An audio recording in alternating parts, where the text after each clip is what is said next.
JD, it's been so long. Maybe this is all a mistake, trying to make a comeback. Everything's gonna be just fine. Look,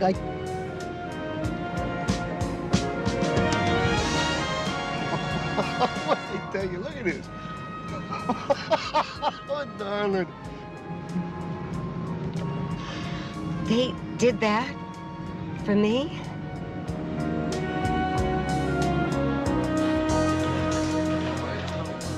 All right, now remember, this is just a rehearsal. Take it easy. Try the numbers.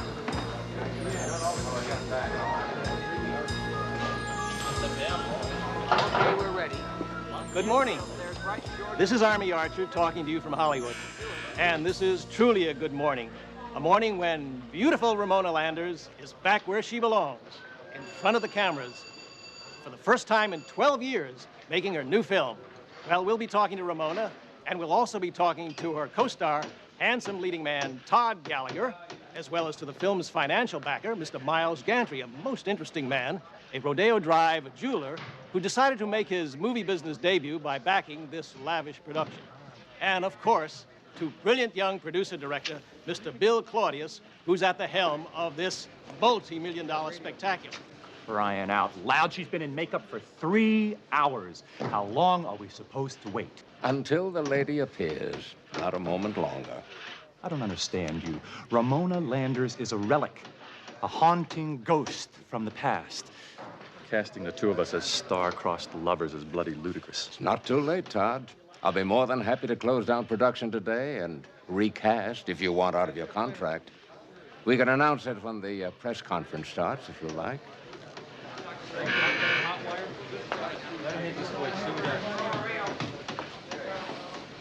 That's exactly the shot I want in the scene when she's cutting his hair. I never thought she was going to really come out of retirement. Still fretting over our leading lady, are we? Come along. The great lady approaches. Henry, you're still here after all these years. Well, actually, I retired a couple of years ago, Miss Landers. Ramona. When I heard that you were coming back today to start filming again, I called in all my debts so I could be here. That's the sweetest thing I ever heard. They don't make stars like you anymore. Not real movie stars.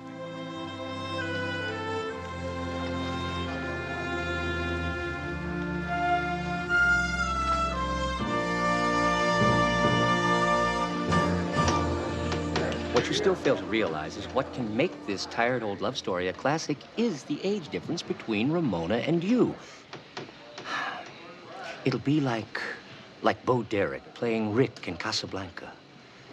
E.T. as a musical. That's what makes it exciting. Different. Ramona. Oh, Bill, how nice. I can't tell you how wonderful it is to see you. You look lovely. Thank you. I haven't received the changes we discussed. Yeah, you'll get them tomorrow night at the latest. Good? Good. Ramona. Oh, Miles. Welcome back, Ramona. Thank you, Army. We're all interested to know why you chose Delilah for your film return. Hey, who you kidding, Army?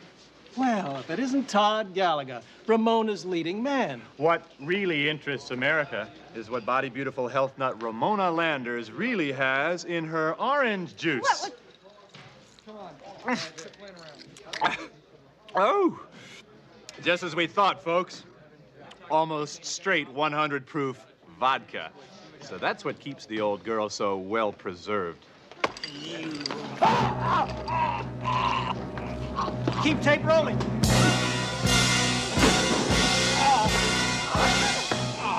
Todd.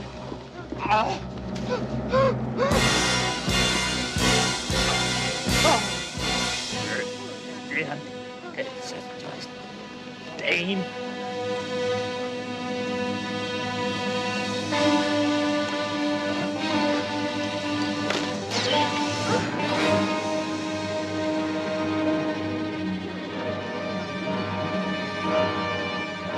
dead. Oh, no.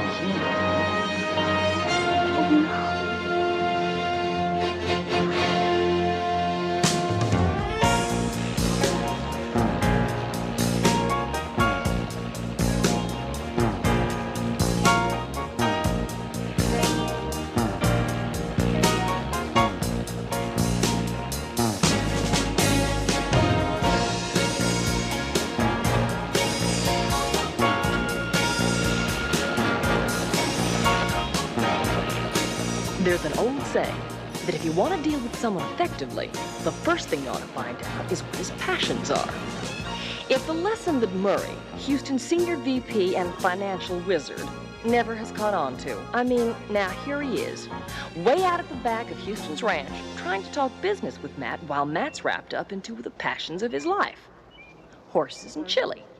Texas chili, that is. The only real kind. Own private satellite into outer space just so you can watch the Oiler games live is really not good business practice. I never said it was, Murray. We get the Grand Ole Opry live, too. It's worth whatever it takes just to get to see Dolly Parton and her... No, I don't think this is going to get it, fellas. It needs 3 more green chilies and 6 more red. 3 more greens and 6 more red. That's exactly what I said. Didn't I say that? I said 3 more greens and 6 reds. Where are you going? To the office. But I'm telling you, in the hound's ear you did. You were talking jalapeno and cactus. But you're the one that tried to hunt pinto beans in the Texas chili. Wait a minute.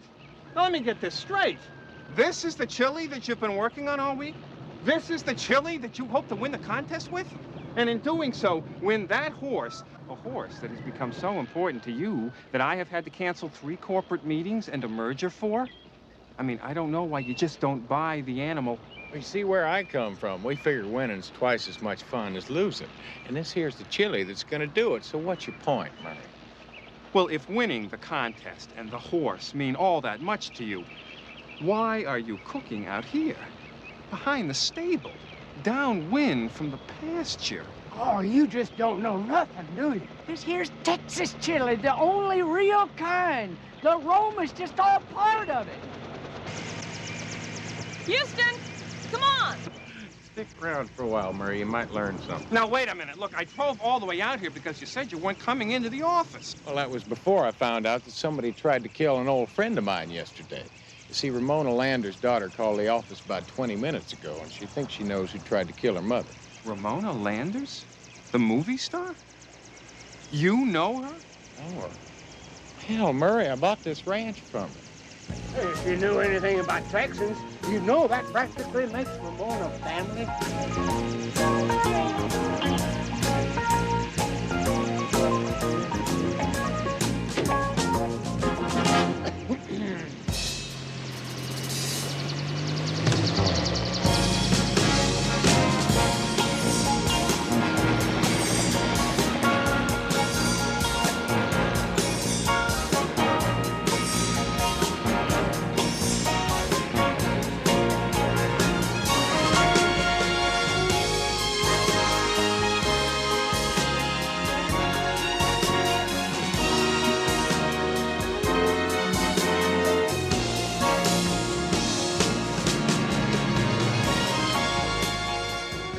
By now you should know that another one of Houston's passions, the only one that could pull him away from something as important as chili and horses, is helping friends.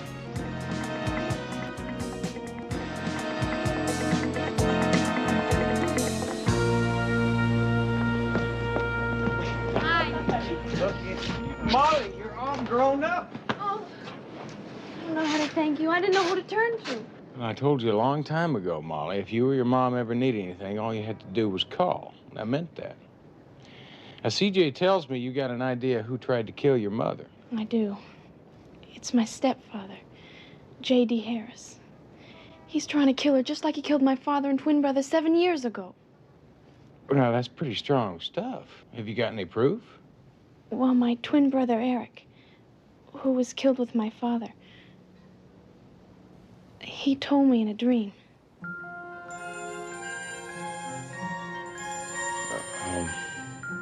Would you like to go inside and sit down for a minute?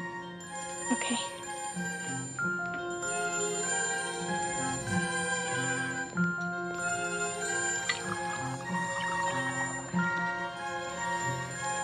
First, what you have to know is about my mom and dad. When I try to tell people how much they loved each other, they just kind of smile.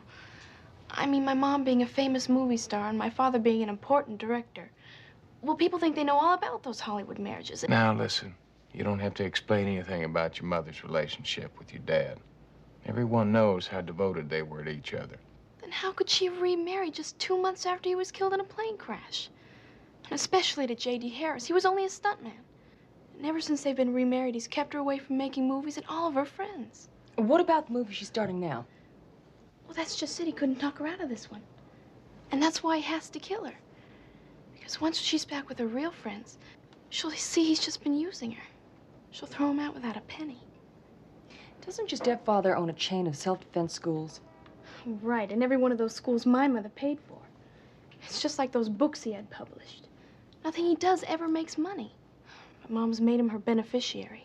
That's why he has to kill her. It's because he wants her money. That's what Eric says. Your dead brother. In the dream. Yes.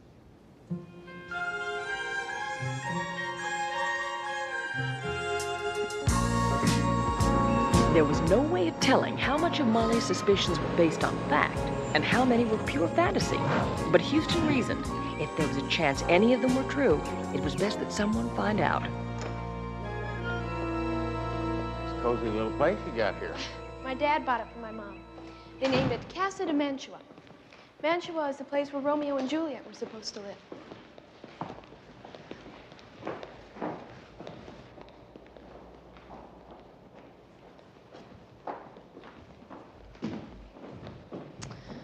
If you'd wait down there, my mother should be upstairs. I'll go see if I can find her. This could save more lives and prevent more rapes than having to fight. Oh, that's him, by the way. Fighting, impress on them My the value of stepfather. fast reflexes. Tell him to keep a lock on Those their ladies clothes. are his self-defense club managers. Sometimes you can He tell gives when them special someone's instruction using twice a you for week. danger. Now, hold it. Cammy. Look, why don't you give me a shout when your mother comes down, all right? Very impressive. It's impressive, all right. I just hope it's friendly. All right, ladies, now you pair off and try. Hello there. I'll bet you're J.D. Harris, aren't you? I'm Matt Houston. I tell you, I've read a couple of your self-defense books. You're not welcome here, Mr. Houston. Yeah, well, maybe not by you, but your stepdaughter, Molly, seems to think her mother'd kind of like to talk to me.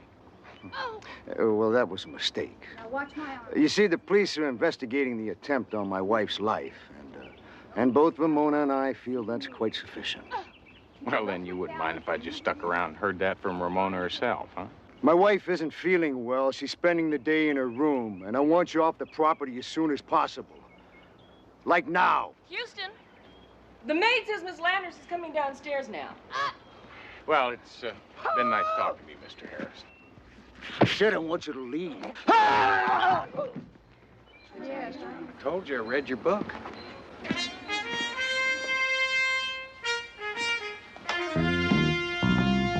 Houston, it's so lovely to see you again. Ramona, you're looking super. Oh, thank you. I'm just sorry it has to be under this tragic circumstances. My Molly, she's such an impetuous girl. She means very well, but I'm afraid that she's just wasted your time in asking you to come here. Just seeing you, Ramona, makes it not a waste of time. Is Molly going to join us? No, she had to go on an errand. Excuse me, I don't think I know you. Oh, I'm sorry. This is C.J. Parsons. She's my top lawyer and sort of all-around right-hand man. Woman. Girl. Girl. Must be a wonderful person to have Houston put such trust in you. As I was saying, my husband and I have complete confidence in the police investigations.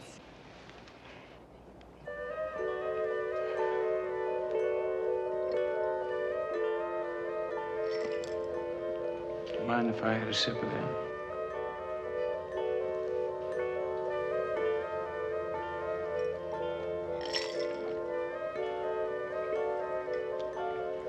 Pretty stiff drink for this early in the day, isn't it? He makes me. I'm so afraid. Ramona? Oh, darling. There you are. Houston and I were just talking over old times. Very tired, darling. We were just talking. I think it's time for you to go up to your room. Now, come on. Surely you couldn't have any objections to a couple old friends just talking, could you? Sweetheart. I am a little tired. The strain of the last few days and J.D. always knows what's best. I do thank you both for coming.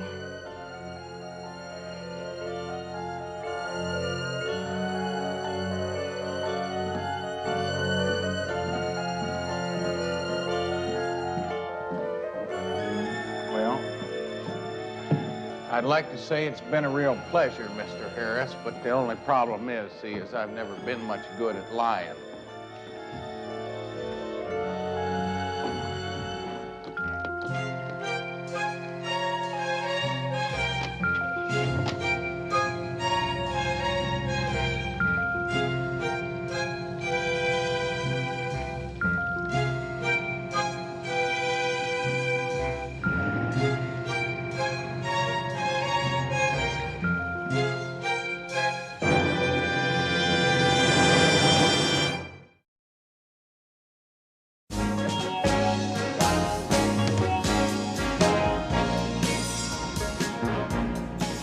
Now, Houston figured what was important was when that orange juice was poisoned.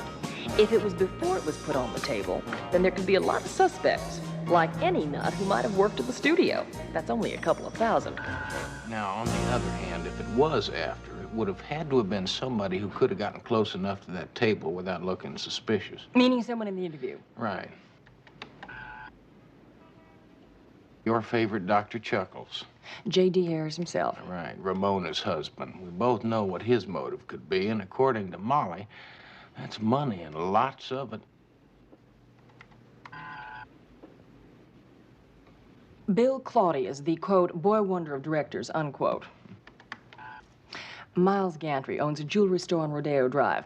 Now, from what I could find out, he's completely financing Ramona's movie, some $5 million. What do you say we pay a little visit to Mr. Gantry, huh?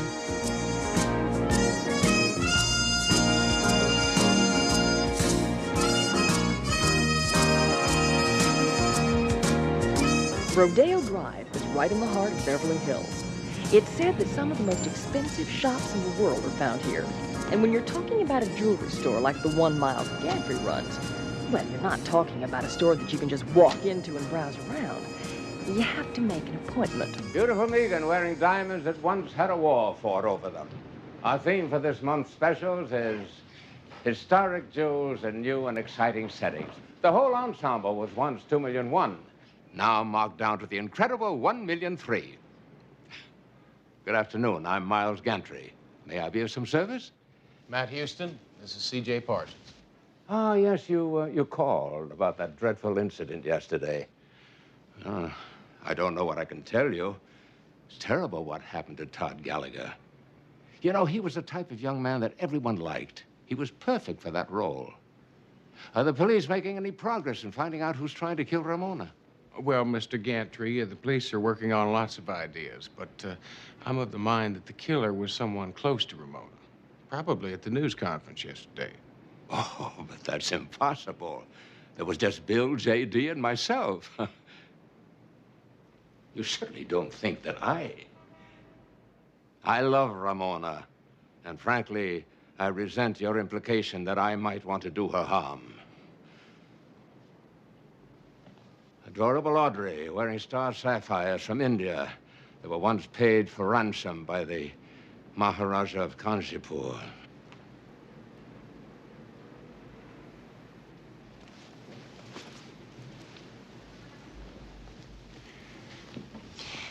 Did you get the distinct feeling that Gantry is trying just a little too hard to sell us on how much he loves Ramona? Yeah, a lot too hard.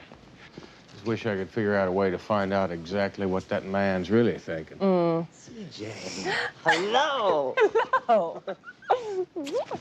Tell me, how are the green ducks? Never better. Green duck. Just an inside joke. I met Rick at a party a couple of weeks ago. What party? The one you weren't invited to, Houston. The one where I met Rick. Well, what's he doing here? He works here in Houston. He's the assistant manager. Now, listen, if you really want to find out what Miles Gandry is thinking, why don't I find out what Rick is doing for dinner tonight? Yeah. Why don't you tell me about the green ducks? Houston, haven't you ever seen a green duck? No. Then I guess you'll never understand.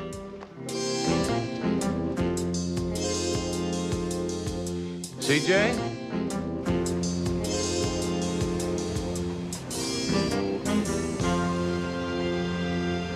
Listen, would you mind a whole hell of a lot if we just got back to the original question? Now, do you know anybody who'd want to poison Ramona? Like I told the police lieutenant, I haven't the faintest. I'm sorry. I really have to run. Wait, police lieutenant? Yeah, Italian fellow. Sort of a cross between Sly Stallone and Bobby De Niro. Name of, Novelli. That's it. The last time I saw him, he was headed for the Western Street. Thanks a lot. Let's try a walk. Houston, what are you doing here? Well, I'll tell you something, Vince. Apparently the same thing you're doing. Trying to find out who tried to kill Ramona Landers. She's a close friend of mine. Why don't you go keep her company for a couple hours? Any special reason? Yeah, because that's how long it's going to take me to get my warrant. I got a witness that saw her husband put something in her orange juice. Something besides vodka? Better believe it. Something white, powdery, like maybe poison. Save it for the camp. Cable's right over here.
Ramona! Marley!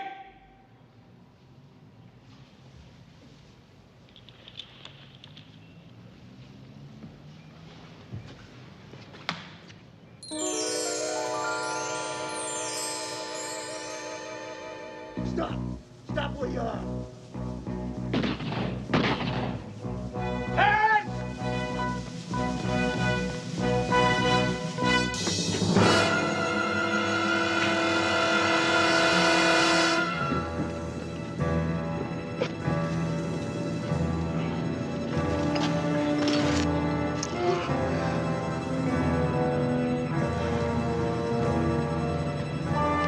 Get an ambulance. It's your husband. Get an ambulance.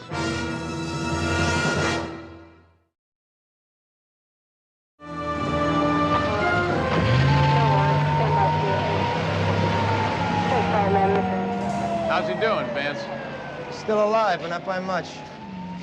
Was he able to talk, say who shot him? No, they don't even know if he's ever going to regain consciousness. It doesn't make any sense, Houston. It's all upside down. Just when we thought we had our killer, the killer almost kills him. Yeah, I know. How's Miss Landers taking it? Well, she's scared, Vince. At least she says she is. What is that supposed to mean? Well, I'm not sure where Molly or Ramona were while the shooting was going on. I went in the house and I called out for both of them. Well, they said they were hiding and were afraid to answer you. I know that's what they said, but they also said Harris told them to stay in the house. The trouble is that neither Ramona or Molly know where the other one was during the shooting. I'm just not sure which one of them to believe anymore. What do you mean? You see, I had a conversation with Ramona this morning. She said Molly was on an errand. Wrong. I just talked to Molly, and she said Harris had her locked in her room and her mother knew about it all along. Did you ask her mother about it? Well, of course I did, and she denied the whole thing. See, she says Molly's been having problems, dreams, nightmares, and that kind of thing. She's been imagining things. Listen, I'm gonna have to run and meet CJ. I'll talk to you later. You ever heard of a green duck? No. Right about now, that seems reasonable.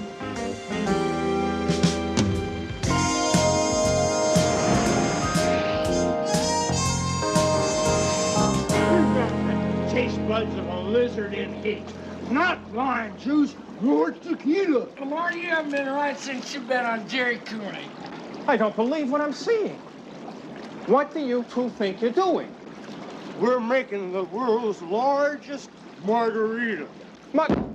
Margarita? In there? Oh, no. This is Houston's private jacuzzi. If he ever finds out what you're doing, he'll kill you.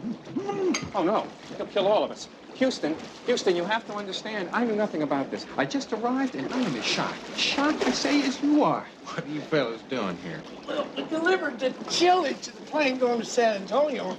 We just always stop by for a little nip. Needs more tequila. You're all crazy. You know that. You're crazy. No, he isn't, Murray. He does need more tequila. Come with me. CJ, what is it? I'm going to Mama Novelli's. With the green ducks? You want to find out about Miles Gantry? You get green ducks. But CJ...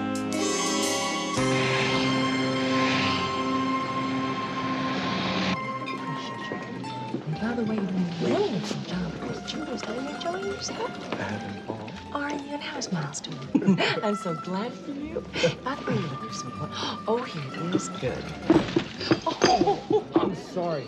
I'm really sorry. Oh. Can I bring you some more spaghetti? Dear. I don't need spaghetti. How about some fish? I don't like fish. Well, Can I buy now you dessert? don't argue. CJ, excuse me. I understand. Not to worry. Everything is just fine. Dear, well. CJ. Houston? I should have known it was you. What'd you find out? Well, first of all, Miles Gantry lied to us. He hates Todd Gallagher as an actor as well as a human being. Why'd you put him in his movie? Because Bill Claudius wanted to be in it. In fact, he insisted upon it. Now, I want you to fasten your seatbelt when I tell you this last piece of information. Have anything to do with green ducks? Houston, forget the green ducks. Now, according to my dinner partner, Gantry expects the movie to be a total disaster. Thinks Ramona is over the hill and thinks you might as well just strike a match and burn up the whole $5 million. Why would a man sink $5 million into a movie when he knows it's going to be a bomb? Listen, I'll make phone calls.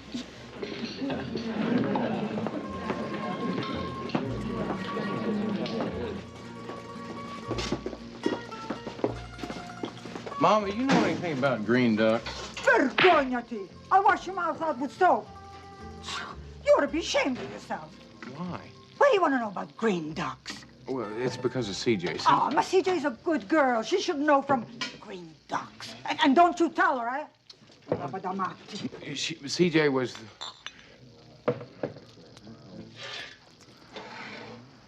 told me about the green ducks.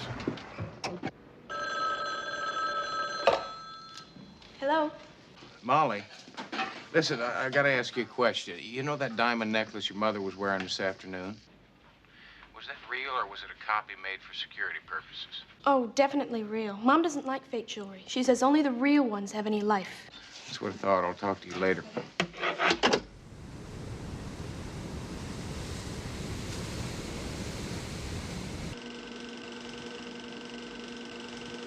How could you do it to me? Do what? There's no need for a charade. I know all about the jewels. I know you've taken them from me. We are alone in the house. I arranged it that way to make it easier for you. I don't know what you're talking about. Oh, come on, Miles. Who else could have done it? You have my jewels every year for cleaning. And you certainly have the expertise to make replicas. It's okay, it's just us, you can tell me. What are you saying? As an old friend, I wanted to make it easier for you to do what you've been trying to do for the past few days. Kill me. Oh, Ramona, Can't you see it doesn't matter? I have nothing to live for. A husband who doesn't love me anymore, my youth gone, my wealth gone. I'm sure you had good reason for stealing from me. Oh, Ramona, for God's sake, stop it. I never tried to kill you. Yes, I took your jewelry, but murder. Well, I don't guess we can make the murder rap stick, but we can settle for grand theft. Where I come from, $20 million worth of jewelry is very grand. Yes, I took Ramona's jewels and replaced them with imitations over the past few years. But I also have receipts to show that I paid for every one of them. That's a lie. I'd never sell my jewels. No, you wouldn't. But your husband would. Oh, Ramona, he had to. He started selling me the gems just to keep this house going. Then in the last few years, when you started drinking heavier and heavier, he was afraid you'd have another nervous breakdown. He thought a movie offer would bring you out of your depression. But there were no movie offers. So he created one. Sold off the last of your jewels. Gave the money back to me so I could finance your comeback.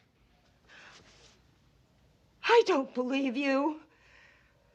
I'm not going to stay here and listen to this. Oh, yes, you will listen. You know, there's an ugly rumor around town, Ramona, that you may have put the poison in your own drink rather than risk a comeback.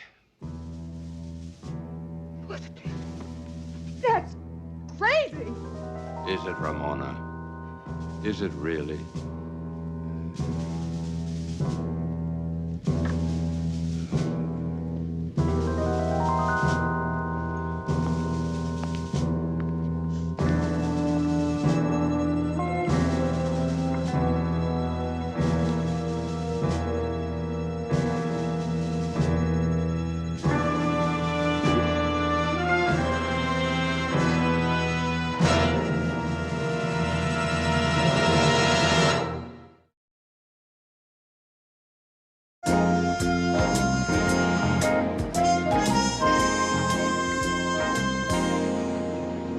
Houston, it is 6 a.m. You have been soaking all night, and we're not getting any closer. I know it, CJ. That's because this is Hollywood. You see, nothing's real in Hollywood. It's all fake. The diamonds were fake, Gantry was fake. This whole town is based on illusions. It's not what you see, but what you think you see. Just illusions. Wait a minute. Illusion. CJ, maybe that's what this whole thing is about. CJ, let me ask you a question. Who's dead? I am. Houston, if my brain is ever gonna work again. No, CJ, I'll tell you who's dead, and that's Todd Gallagher. You put up that interview tape we were looking at before. If I'm not mistaken, he said something just before he died.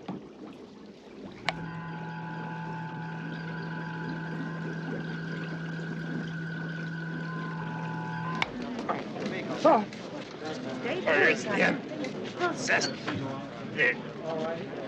Incestuous murderous damn dame. Must be talking about Ramona. No, he didn't say dame as in woman. He said Dane as in Denmark. Oh, that sure clears it up. CJ just might have it that. If Todd Gallagher was the intended victim, CJ, I want you to get all the history you can on Todd Gallagher. He may have just told us who his killer was.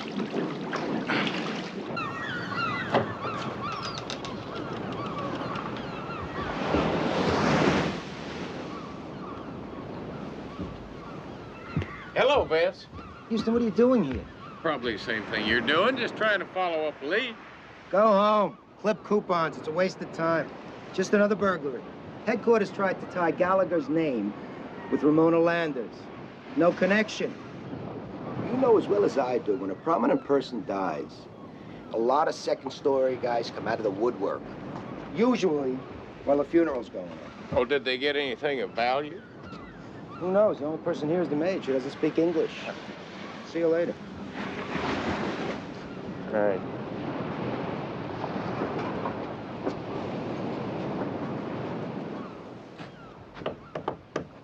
Buenos dias. Me llamo Matt Houston. ¿Se habla usted inglés? ¿Se habla usted anything?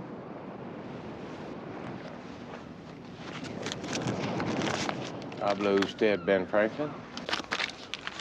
What do you want to know, cowboy? That's what I thought. Tell you, I need some information. Mr. Gallagher have a special place where he'd hide special things like a safe or anything like that? Oh, see, a very secret place. Good. Yeah.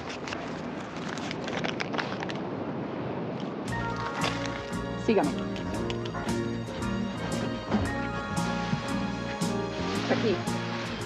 Underneath the arches. Super.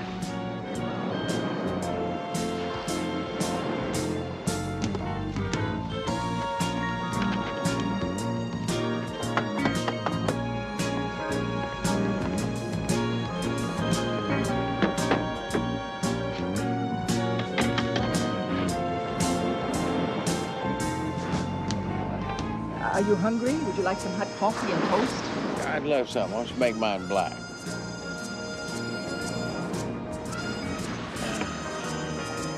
Know something? You're turning out to be a very expensive date, senor. Señorita. No comprende.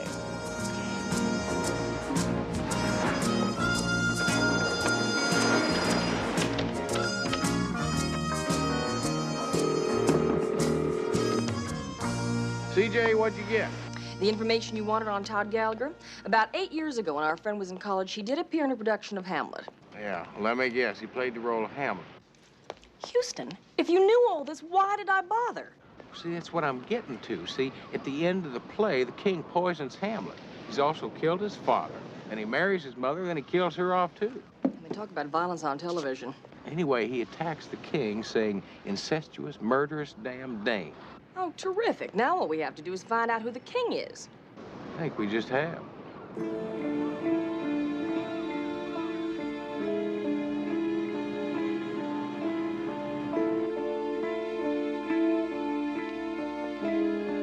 Why don't you come on out of there? Houston, nice to see you again. What can I do for you today? Well, I found what you missed at Gallagher's place. Your press clippings from Leland College. I'm not sure I know what you're talking about. Well, I think you do. See, it was an 8-year-old newspaper story about a drama student who killed his brother and then disappeared. He was a real bright kid. See, he used to act and direct in all the campus productions. The night his brother was killed, he played the murdering king in Hamlet. Well, it would appear my career in Hollywood is over. Actually, I was getting rather bored with it anyway. Why don't you tell me what kind of a man can kill his brother and then assume the name of Claudius, the murdering king in Hamlet? A clever one, yes? Then you made your way out here, made a real success for yourself. Then Todd Gallagher showed up. He recognized you from college. He blackmailed you into using him in all your movies. It really wouldn't have been so bad had he been a better actor.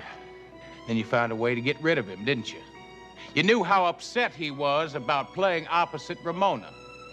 You told him the only way to get rid of her was to humiliate her publicly. You put the poison in Ramona's glass, but only when you were sure Todd Gallagher was gonna drink from it.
real back. None of it's real.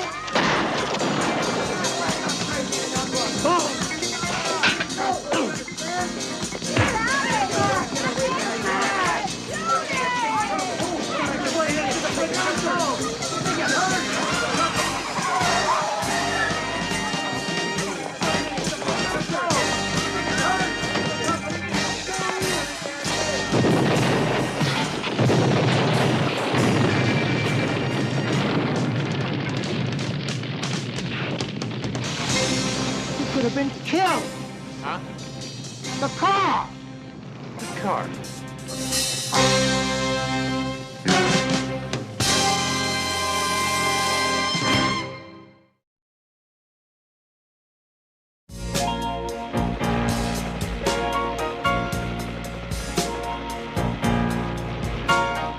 About a week after Houston almost exploded himself in the movie history, J.D. Harris was released from the hospital.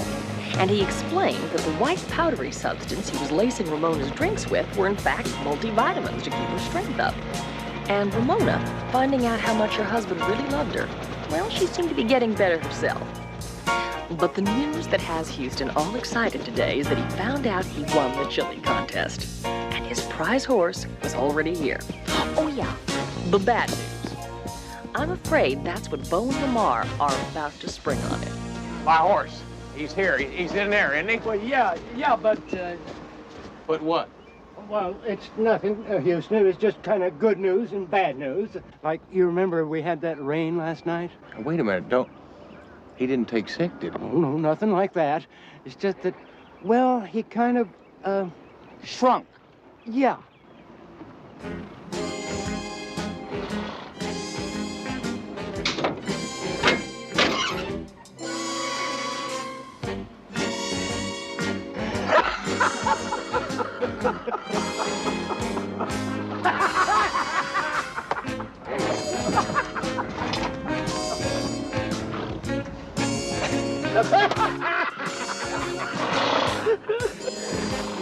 You. Yeah. Is he housebroke? Well, he causes no problem yet. Good.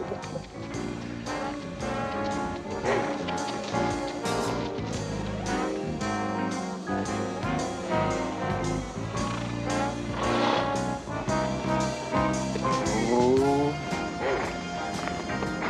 Look at you.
I don't think we ought to be here. Oh, come on, Sam. I've waited 7 years for this. I intend to savor every second of it.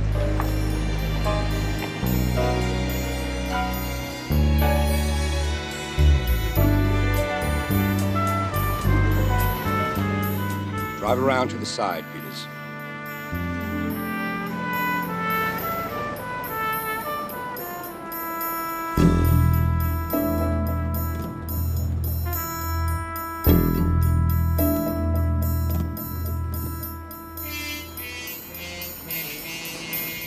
secrecy, Goody.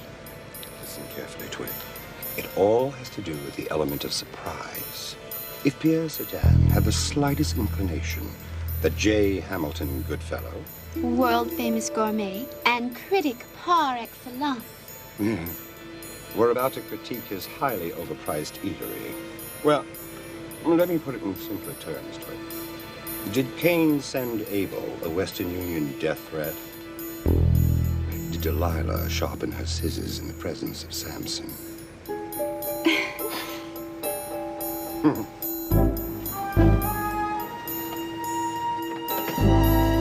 Never mind, Peters.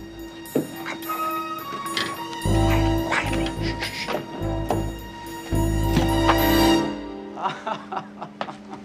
Welcome.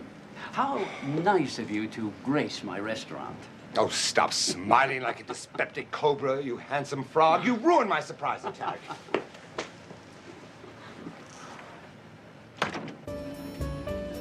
By the way, have you seen my junior partner? Maybe he's supposed to meet me in the alley. Being great. Oh, succulent. Oh, provocative. Ambrosia. I thought you'd like to see this advance copy. It shows Mr. Marsden presenting you with our Restaurant of the Year award. Wonderful. Oh, come on, Pierre, get the lad out, will you? I mean, kindly show me to my table, post-haste. Of course, please. Wonderful. Oh, Pierre, you are a devil. Your food is the death of me yet. Your crepes, your soufflés, your canard l'orange. I must have them all tonight. A gastronomical orgy. Now, what in heaven's name is that monstrosity? Don't you know? You sent it. Me? Ridiculous. It looks like something left over from a scrap iron convention. It's supposed to be a gelatin mold, according to the young men who delivered it. And they said it was for you. For me? A gelatin mold the size of Mount Rushmore for me. What am I supposed to do with it? Feed the Mormon Tabernacle Choir? Well, let's have a look.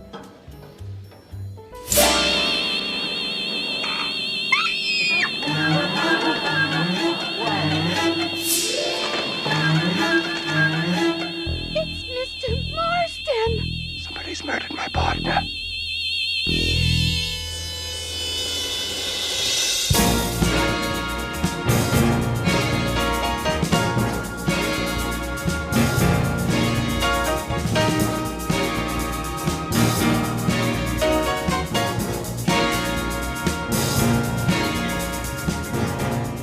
Now, this phone is supposed to be for emergencies only. Now, listen, I have complete trust in you.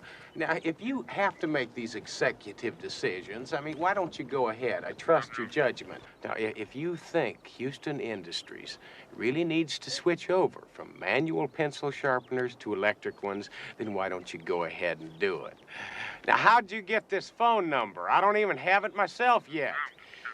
Murray, I told you 1,000 times there's no business out here at the ranch. Goodbye. Now, I'm real sorry, Kelly. What was it you were saying? Don't. Repeat, don't lock down the throttle. No, I won't. No, I'll nip the throttle. Okay, Houston. How about a little bet? Maybe just a little 10 spot? Well, of course, unless you don't want to race a girl. Lamar, that's a pretty chauvinistic remark. Houston, why put your money where your chauvinistic is? Unless you're afraid. You're on to the house. $10. Then let's go. All right. On your mark. Get set. Hey, you can't! Houston, you come back here and start right! Houston, you lost the throttle.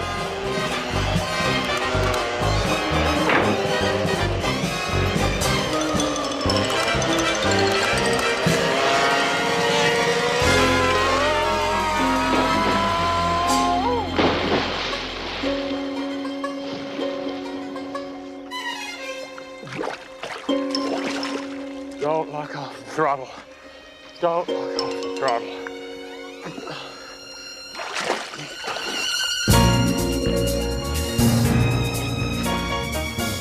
If there was anything Houston hated more than getting his boots wet, it was the news that his friend Prince Pulaski, the famous restaurateur, had been arrested for the gelatin mold murder of Roger Marsden.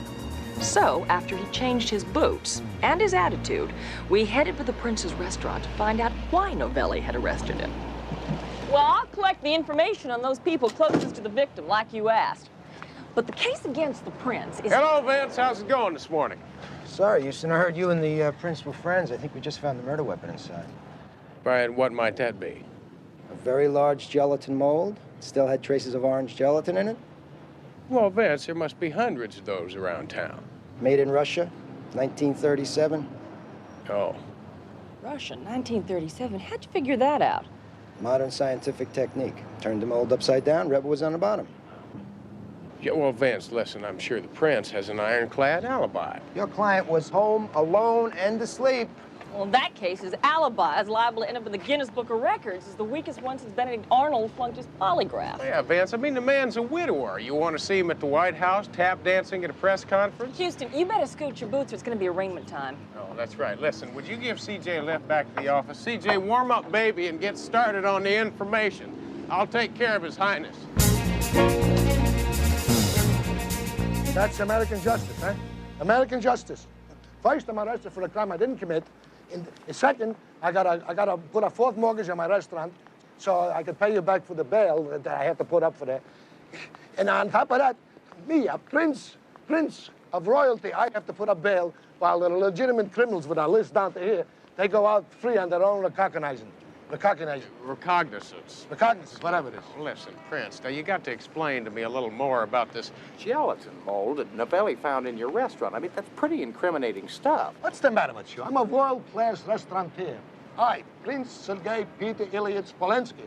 I am not running a cafeteria. I never used such a mold, and I would never use orange gelatin. Yeah, well, listen, somebody used it, Prince. Didn't they stuck it in your kitchen? Now, have you got any idea who'd want to frame you? Of course. The murderers. Wait a minute.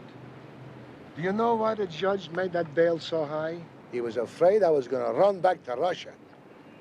Come on, Prince. You know who you're talking to here. This is little Matlock, you know? I mean, the kid you used to let lick the cake bowls when you were making the cake. The kid you used to tell stories to, you know? The kid you taught the importance of being free. You know, I owe all that to your father. You know, when I came to this country, I was nothing but a Russian peasant with a dream of a Statue of Liberty and a word called freedom. But your father, he sponsored me for my American citizenship. I'll never forget that, never. Yeah, well, he did say of all his investments, you were his biggest dividend. It's a fancy way of saying I was the family cook, huh? Yeah. Listen, Prince, now, we got to get back to this thing because it's really bothering me. Now, do you have any idea of anybody who'd want to see you take the fall for Marston's death? Any restaurateur in town. They always looking to knock off the champ, right? And I'm the champ.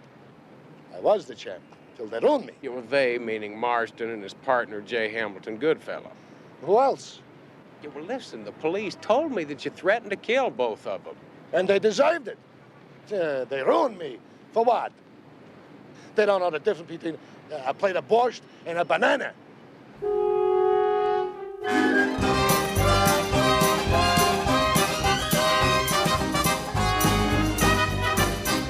Now, the question is, who besides the Prince would want to see Marston dead? Now, who we got? Well, the names and numbers of the first-string players, the people closest to Marsden, starting with his partner. Goodfellow, J. Hamilton.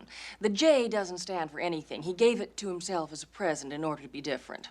He was born in New York, the Bronx, 1930. Then he moved to Hollywood, where he majored in affectation. He could have minored in murder also. You see, partners have a way of falling out. You bet. Now, that's Terry Anton, Goodfellow's constant companion, and maybe a little more. Nice hors d'oeuvre.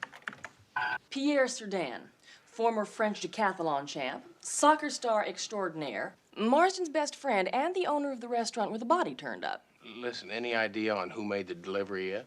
Well, nothing that's really going to help us. It's a regular delivery service. Apparently, they got a call late in the afternoon to deliver from the Prince's to Chez Pierre.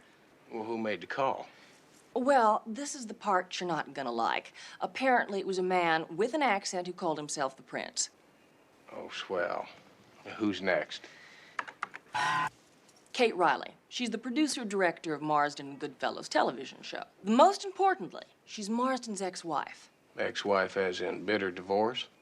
As in cat and dog fight. From what I could find out, this divorce gives a new meaning to the word nasty. Well, that's a good reason for murder. Now, this is Kate's brother, Sam, who is very loyal, very protective, and according to his past record, very dangerous. Well, you got a lot of candidates. Where do you want to start? Well, I think we ought to start with Mr. Goodfellow, J. Hamilton. Listen, CJ, keep digging and see what you can come up with on Marston's will. I'd like to know exactly how that man decided to slice up the pie, you know what I mean? With any luck, a la mode.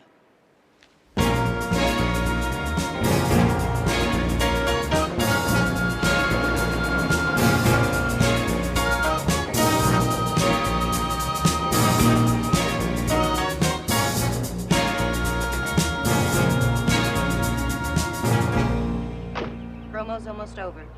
All right, stand by. 5, 4, 3, 2, 1. Ladies and gentlemen, I hadn't planned to say what I'm about to say. This is strictly impromptu. In closing, during this first show without my dear friend and partner, Roger Marsden, leaves me feeling like a chocolate without the mousse, crepe without Suzette, Vichy without the Soise.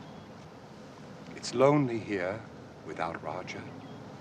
We shall do our best to carry on in the high standards you set for all of us. Until we meet in that great restaurant in the sky. Good night and bon appetit. Roger. And cut. That's a wrap. We're in the wrong location, boys. Don't you touch that, you cretin. Can't you see I'm famished? I'm going to finish every last tender morsel. Maybe you should come back later. Mr. Goodfellow hates to be disturbed while he's eating. It has to do with the, digestive juices or something. Well, I wouldn't worry about it too much, miss. I don't think there's much I could say to him that's going to put him off his feed. Excuse me. I have to finish typing Goody's newspaper column. Right, listen, could I ask you a question? All right. Okay, is it Roger Marsden and yourself? Now, how did you two get along? My typing. I really have to get back to it. Yeah, but... Oh, Miss Riley. Miss Riley, excuse me. My name's Matt Houston. Of course it is. Bernie, get the lead out. We've got a flower show to cover. Listen, I wondered if I might ask you a couple questions about your late husband and how he died. Not soon enough, that's how.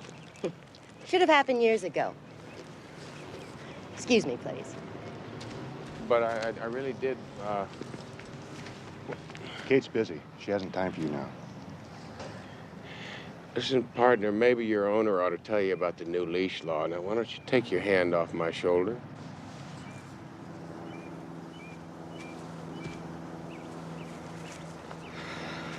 Mr. Goodfellow! If you're collecting for some charity, I didn't give it the office, and I never give it home. Fine. Listen, my name's Matt Houston, and I'm a private detective. Boots. Worse than that, cowboy boots. I hope you didn't tether your trusty steed on my front lawn. It's prize-winning dichondra, and when it needs fertilizer, my gardener gets it through legal channels. Listen, I'm representing Prince Polanski. My condolences. The man is guilty of sin. Well, I don't really believe that, and I was hoping I could get a little cooperation from you. Sorry, Sundance. Since my partner died, my workload has doubled, and I have no time to play Starsky and Hutch with you. Mr. Goodfellow, you really should have told me. Happy birthday to you. Happy birthday to you. Stop. What are you doing? It's not my birthday. Oh, but the delivery man insisted that it was. Where are you going with my cake? Get out!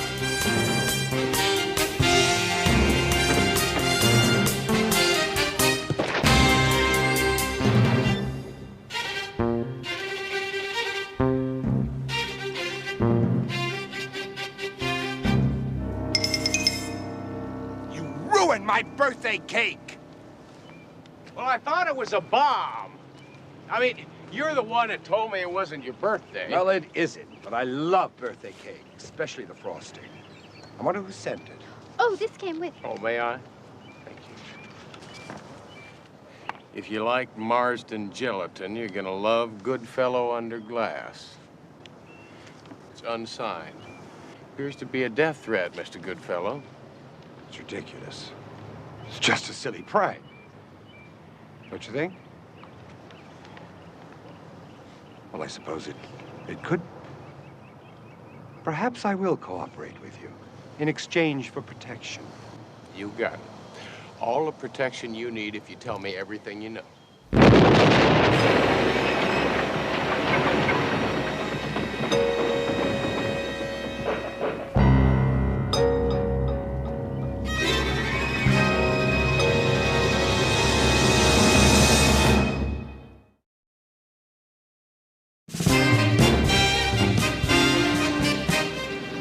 Now, why do you want to talk to the prince about that exploding cake? Well, because I had a taste of what was left of it, and there's only one person I know of who uses burnt almond mandalay in his cakes, and he's it. He's famous for it. Mandalay like in Burma? Yeah. Yeah, see, it's very rare, very expensive, and hard to come by. We used to go crazy over it when we were kids. Well, Houston, if he's famous for it, whoever is trying to make the prince look guilty would be sure to use burnt almond mandalay, too. Yeah, well, that's what I thought, but I'll tell you something else. That Kate Riley sure got away from me in a hurry a while back. For that matter, J. Hamilton Goodfellow could have sent it himself.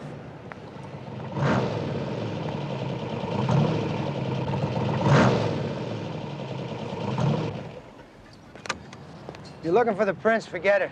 Went into exile, he skipped. When? Probably right after he tried to transport J. Hamilton Goodfellow to the Never Never Land with that trick birthday cake. So you heard about that, huh? Yeah. My ears are still vibrating.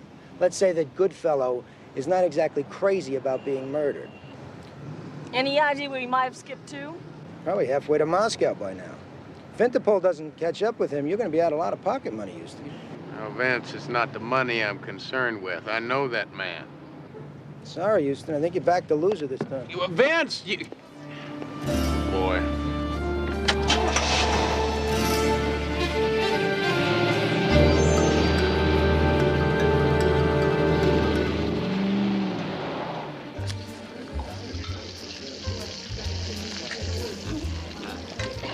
I wish all of my customers were so discerning of taste and so beautiful. Thank you, Pierre.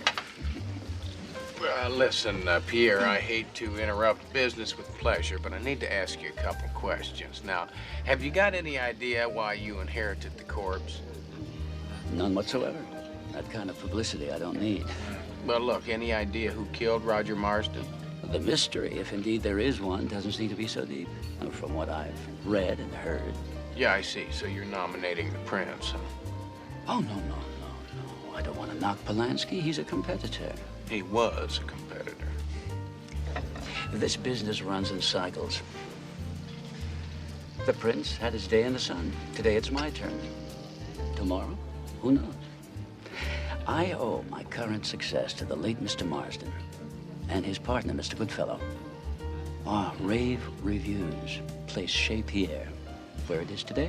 The night Roger Marsden was found dead in here, you had a couple of customers. It was Kate Riley and her brother. Now, have they ever eaten in here before? In the 4 years we've been open, never before. I see. Well, that brings me to another question. Now, if you... It certainly does. Why is this the wrong year? I ordered the 62. Please excuse me. But,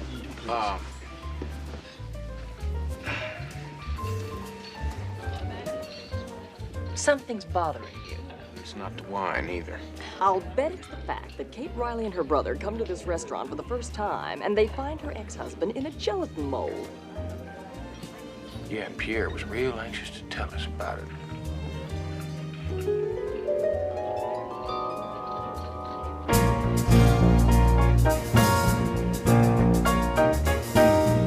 Now, I suggest you first start with the kiwi tarts.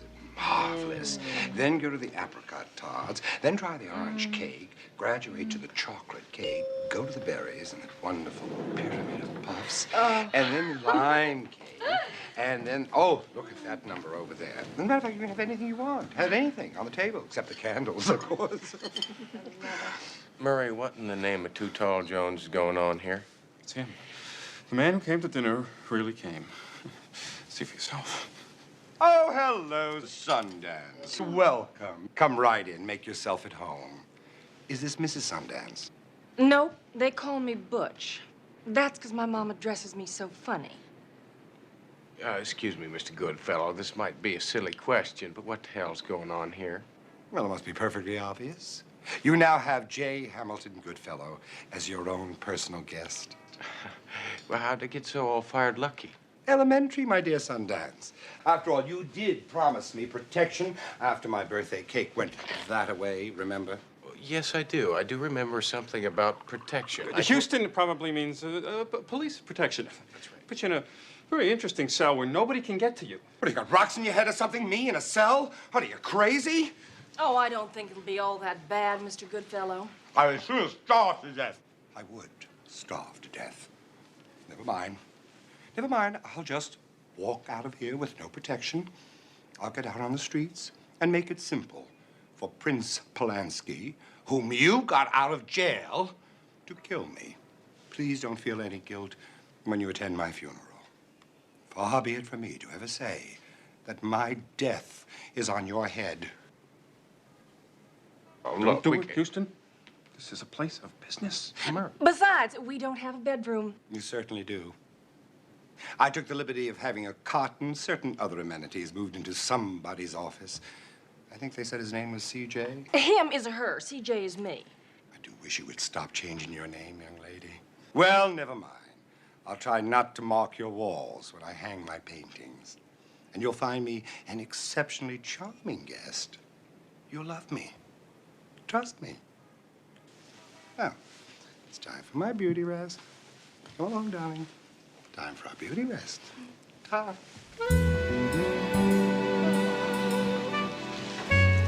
Grab the strawberry one.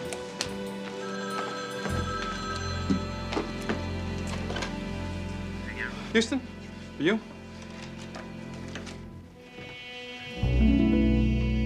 Mrs. Houston, where are you? Will you stay put until I get there, all right? There's the prince. He wants to see me alone.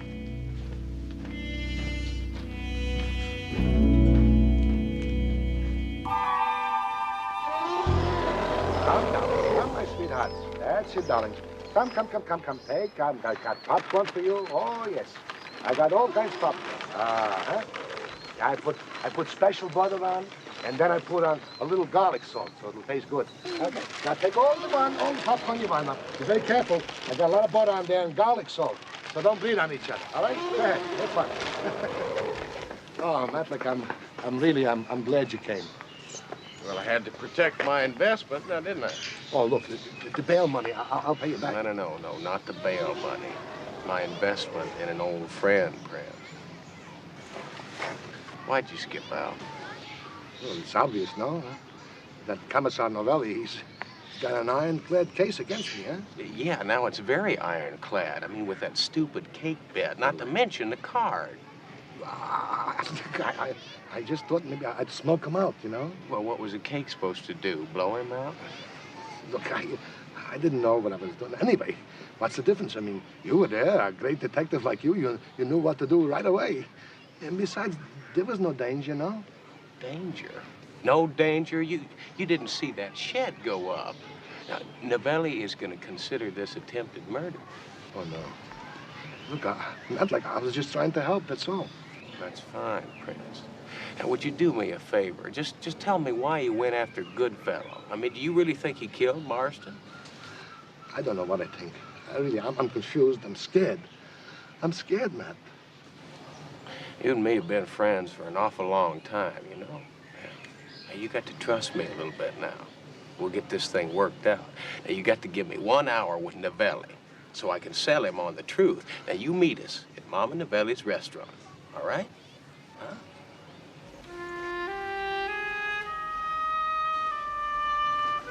Good night.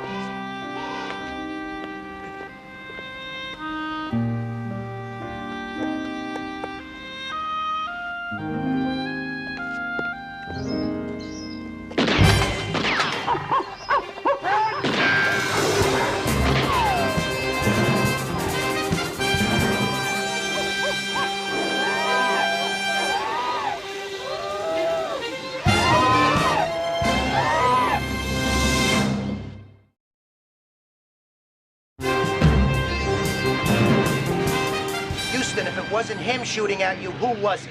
If Polanski walks in here, I've got to bust him. No, you don't have to bust him. You can help me set a trap. You see, then the real killer will step right into that trap. What if the prince walks into it? Oh, sta tranquilo, he won't. I give you my personal guarantee. I mean, you don't even know the prince. Sure I know him. Television, magazines, newspapers. He's a celebrity. And a macho celebrity. Vince, listen, whoever walks into the trap, he's all yours. Is that fair enough? I don't know. No, of course you don't know. See, that's the whole point. That's why we have to exhaust every possibility we've got. Yeah, well, there is some new evidence I got to ask him about. Go ahead and ask.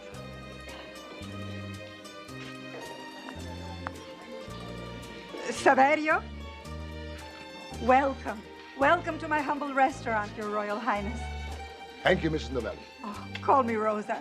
Like in Rosa the Widow for 15 years. That kind of Rosa, huh? Yeah.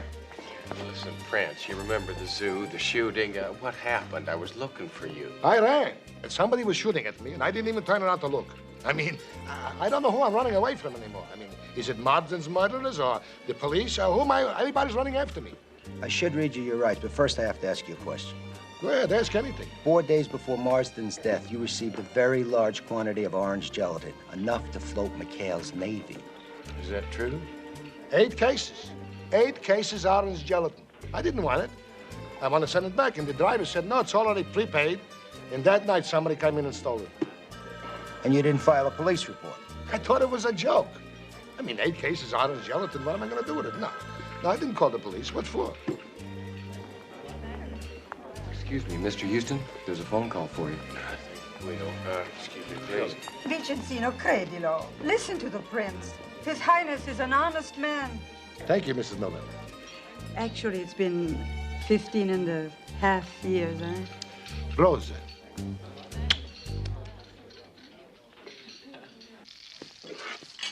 Houston. Hello, CJ. Double indemnity? You got it.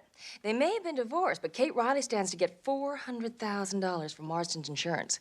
And maybe it's about time I catch up to that busy lady, huh? Come on, ladies, keep up the pace. We've only got 3 miles to go. Keep your knees up. I hope he's honking for me. Well, let's burn off some calories. Miss Riley!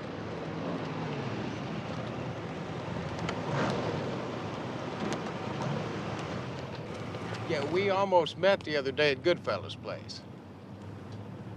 Oh, yeah. Roy Rogers. But no, it's Matt Houston. And I'll tell you, I'm still investigating the death of your ex-husband. You were at Chez Pierre the night that your ex-husband was found dead. Now, how come you showed up there? When I got home, there was a message on my answering service. It was from Roger. He said if I met him at Chez Pierre that night, he would give me all my back alimony. Did you believe him? But I figured, what do I have to lose? Did you kill him, Kate? Roger Marsden committed suicide. That no-good scum made so many enemies. Somebody had to kill him. Did I kill him? No. But there were times I sure would have liked to.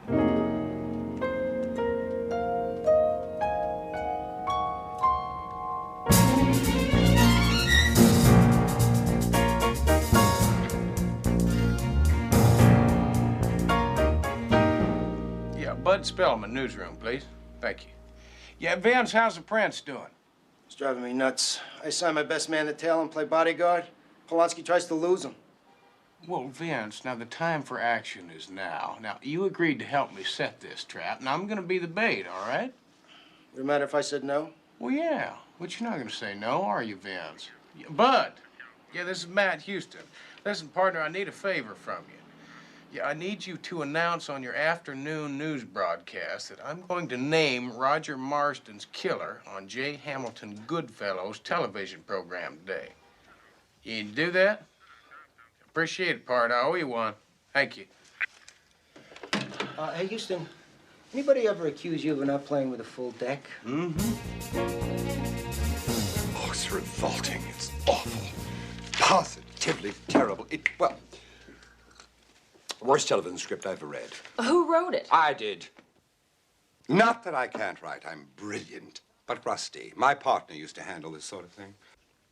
Maybe you'd be more comfortable in more familiar surroundings, like at home. Sorry, Butch. I'm camping out in your office until this sordid situation ends. What now, Mr. Pinchpenny? More unpaid bills from more caterers? How dare you charge all this to Mr. Houston? Very well. Henceforth, I shall charge them to you.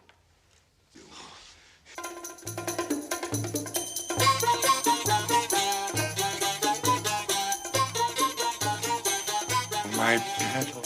Oh, yes, a big tip for you. Here you go, Pinchpenny. I don't believe it. Now, hush. This is my favorite tune.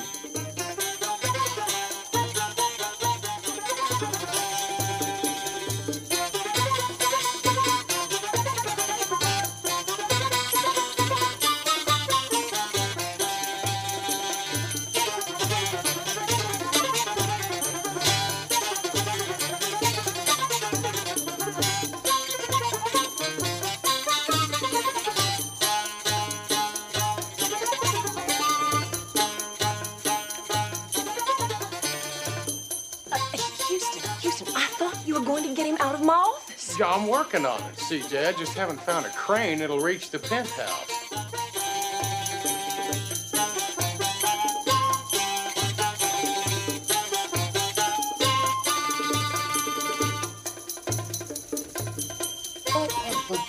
Come along, Sundance. Grab a belly dancer and join me. Listen, no, I really don't have time for that, but I tell you what, I would like to talk to you about your television show. Don't tell me you write scripts, too. If so, I'm in dire need of your services. Well, not really, but I tell you, I do have an idea. Now, it's a slightly different format, but I think you'll enjoy it. If I'm right, it's going to catch us a killer.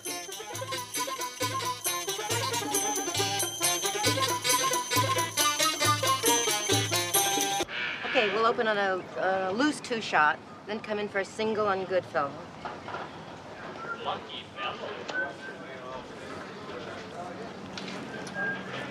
Matlock, you sure you know who the killer is? Well, let's just say I'm hoping that he or she is going to tip his or her hand. You know, Matlock, sometimes you talk funnier than I do.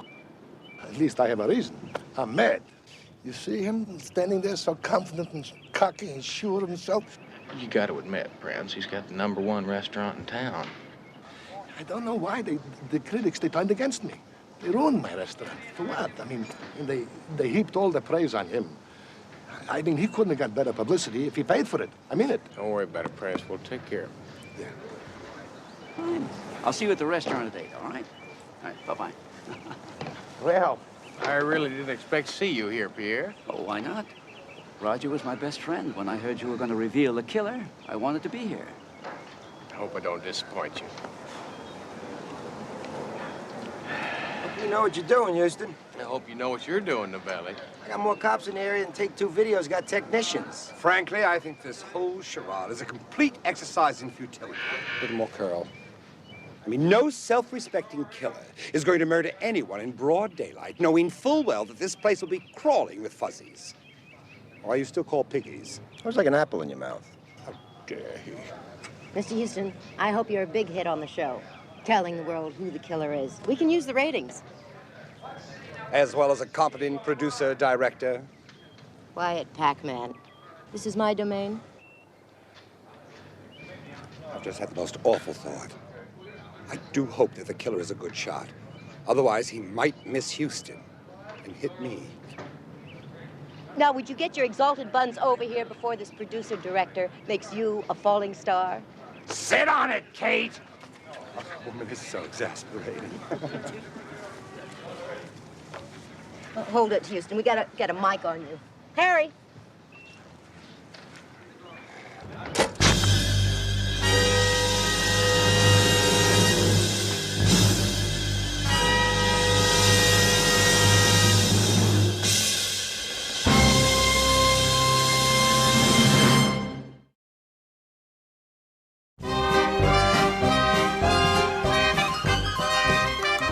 Houston's plan to be the bait worked all right. Unfortunately, a knife showed up, but the fish didn't. So it was back to the drawing board, only we didn't have one. As a matter of fact, we didn't even have our fearless leader.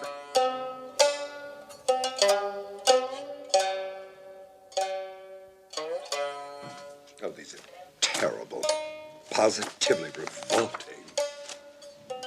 Thank you, my sweetness. Tell that alleged photographer that this food layout is supposed to make my readers salivate, not regurgitate. Burn them, my darling. If somebody doesn't do something about him, he is going to fly the London Symphony in here for high tea. Murray, I've done all I can do. Asking him to leave is like telling Sylvester Stallone not to make Rocky IV. Houston, where have you been? We have been looking everywhere for you. Well, I've been down to City Hall following up a hunch. Yeah, oh, listen, I think I know who the killer is. You know who killed Marsden?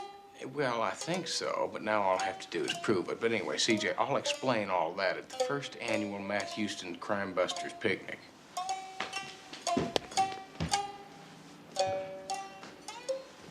Well, Japanese, huh? Listen, Mr. Goodfellow, now, when are you gonna taste some of my food? You know, that down-home Texas chili with all those Mexican jalapenos floating around in the pot? Only when life becomes so unbearable will I be forced to commit hara-kiri. Nothing personal, Sundance. Actually, I wanted to thank you for your most generous hospitality. Oh, you forget it. I mean, it's nothing any ordinary Texas fool wouldn't do for a total stranger. Listen, I'll see you at the picnic, all right? Picnic? What picnic? Oh, boy, ladies, that looks good. Looks like you've done it again for me. Thank you. Excuse me, ladies and gentlemen. I'm going to hold up on dinner for just a few minutes because I figured we'd all enjoy the food a lot more when we find out who killed Roger Marsden. Then you know the killer's identity? Yeah, well, I tell you, I figured we'd just sort of kick back and examine the facts, cover a little ground, and see what we come up with. Now, that brings us to number one, the good Prince Polanski, who our lieutenant, Lieutenant Novelli, has arrested for Marsden's murder. Now, the lieutenant and I have this problem. See, we really don't think that the prince did it because I'll tell you something very honestly. If you're going to kill somebody, you don't threaten them publicly. No, sir, you don't. And that brings us to number two, which happens to be Kate and Sam Riley. Now, they're both very good suspects with very good motives, but we can rule them out also. Airtight alibis. Yeah, that's right, airtight alibi. You see, you were both present the night that Roger Marsden's body was unveiled in the restaurant. But we did discover that you'd just flown in from Detroit 2 hours earlier, so you really didn't have a chance to kill the man. And that brings us to number three. And that's the lovely Terry Anton. You love your employer very much, don't you? We're engaged. That's right. And it gives you a very good motive for murder, doesn't it? Would you like to explain a little bit about that? I hated Roger Marsden because of what he did to Goody. It was Goody's idea to set up the partnership, and then Roger took over completely. He made Goody do everything that he said. Oh, I hated Roger Marsden. But I didn't kill him. Honest. Then it was Marsden that wanted me out of the business, not you. No, I never did. I adored your food. That's right. So Terry didn't kill Marsden. Besides, he's really not strong enough to kill a man and lug that big body around. No, that really wouldn't work out. So that brings us over here to good old Pierre, Lucky Pierre, I like to call him. Now, what would you think his reason for killing Marsden would be? Me? Oh, that's ridiculous. I love Roger. Everything I am, I owe to Roger. My restaurant, everything. That's right, everything and a whole lot more, including a lot of things that a lot of people didn't know anything about, like Mr. Goodfellow. You see, Marsden was running a shakedown racket. That's preposterous. Is it really? You see, it takes me back to the day of the television taping. It was something that the Prince said. Yeah, he said Pierre couldn't have gotten better reviews if he paid for them. 6 restaurant owners confirmed it. Marsden traded good reviews for cash. Marsden got 30% of your restaurant in exchange for destroying the Prince and making your restaurant the #1 restaurant in all of Southern California. CJ, the envelope, please. Thank you. See, right here in this envelope is an official document all the way from City Hall, and it's proof that you and Roger Marsden were partners. So, I made Roger a partner. That's not against the law. No, not really, but I tell you what, you got awful tired of giving 30 cents of every dollar you made to Marsden. And that's when you killed him. Houston, that's ridiculous. And I'll prove it. Prove it to you! I'll be right back.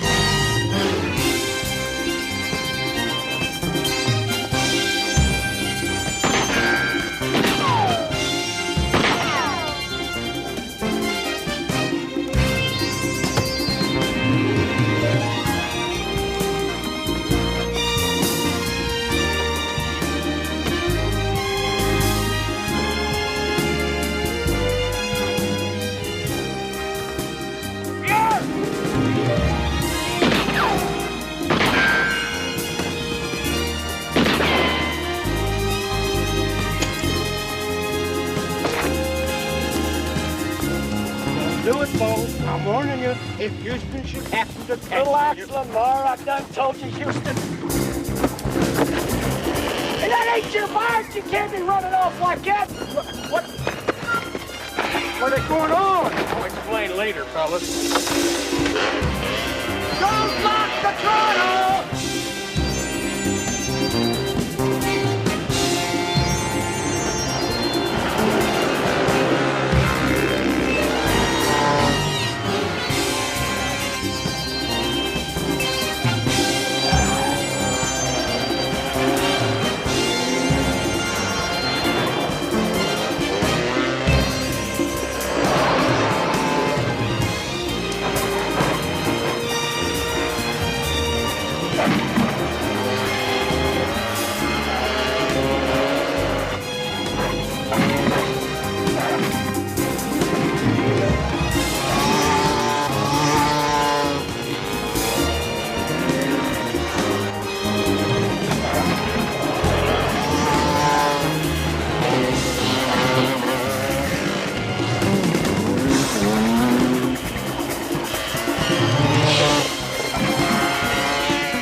CJ, get this man a check.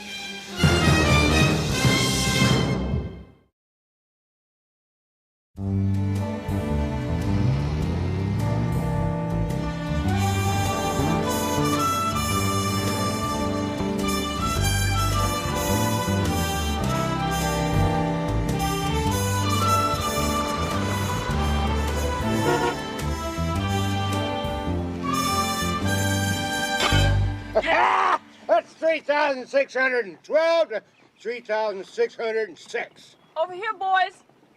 This tournament's still got 4 months to go. Well, I'll be. I thought a little refreshment might be nice on a hot, dusty day. Yeah, CJ, what is it? What is what? Well, now, I know you didn't drive all the way out here just to play Mrs. Santa Claus. Now, you got something on your mind. Why don't you tell me what it is? Well, as a matter of fact, Houston, now that you mention it, there is something digging at me. You knew deep down that the prince was innocent all along. How come? Well, I'll tell you, CJ, it's really quite simple now. Ever since I've been knee-high to a grasshopper, the prince has meant a whole lot to me and my family. Not only was he Daddy's favorite cook, he taught me a very important lesson in life, and that's the cowboy code. The cowboy code? Is that anything like the Dallas Cowboys? Wash your mouth out, girl. Don't you know nothing? Oh, that just goes to show how ignorant a college graduate can get. Save me, Houston. What is the cowboy code? Well, CJ, I think the prince found it in an old Western movie because, you see, that's what he thought America was all about at that point in time. It goes something like this. Never shoot first, never hit a smaller man, and never take an unfair advantage. And never go back on your word. Be kind to kids, elders, and animals. And don't harbor no religious nor racial intolerance. That's right. And most important of all, Cowboy is a patriot. It's kind of nice. I like it. So that's how you knew the prince wasn't guilty. Well, that and the fact that he never could make gelatin.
Glenda, my dear, according to the latest book of lists, I have produced 28 award-winning television commercials, so please trust me.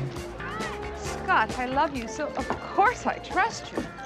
But I still feel that the concept for the commercials are just bloody awful. It's not you. The ad agency is restricting your genius. You are a lover. I was going to surprise you. I called New York today. I told them, like it or not, I was going to change the whole concept to our Tahiti idea. Oh, Scott, Excuse me, Mr. Neville. I just wanted to thank you for inviting me to your party. You're very welcome, Emily. You certainly look beautiful today. And such a charming necklace. Well, thanks. It's a sand dollar. It's sort of like a good luck charm for us lady lifeguard type. Perfectly quaint. Yeah. Now, darling, tell me more about Tahiti. People honeymoon there. I'm the Hemingway type. I live my stories, personal research. No way I would sit down and write a book unless I'd been there first. Oh, by the way, I'm house sitting for a couple of friends of mine. They've got a really nice pad. As a matter of fact, it's about 3 doors down the beach. Now, Your attention, please. To the graduates, our new class of lifeguards. May you float through a life of calm seas, blue skies, and always knowing that you're shark bait.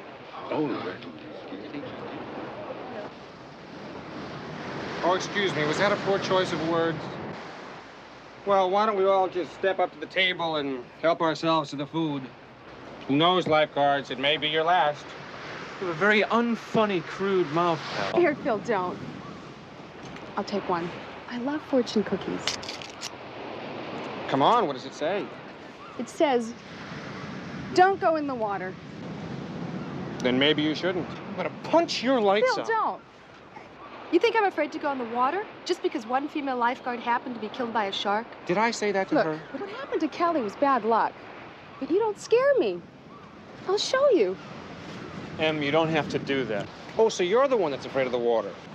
All right, come on, get off. You're not Lewis and you're not Dempsey. Here goes.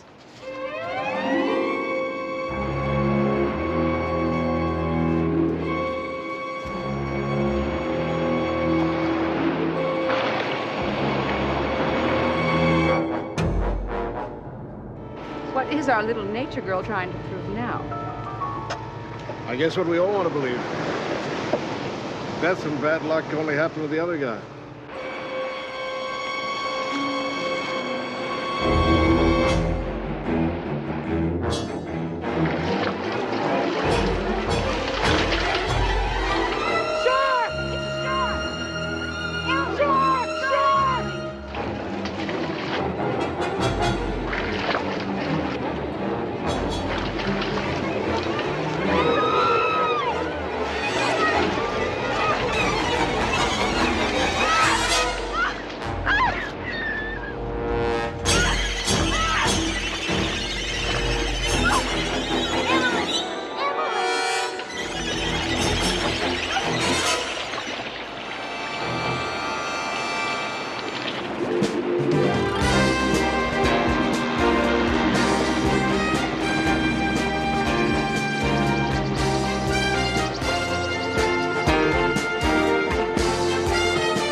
Houston!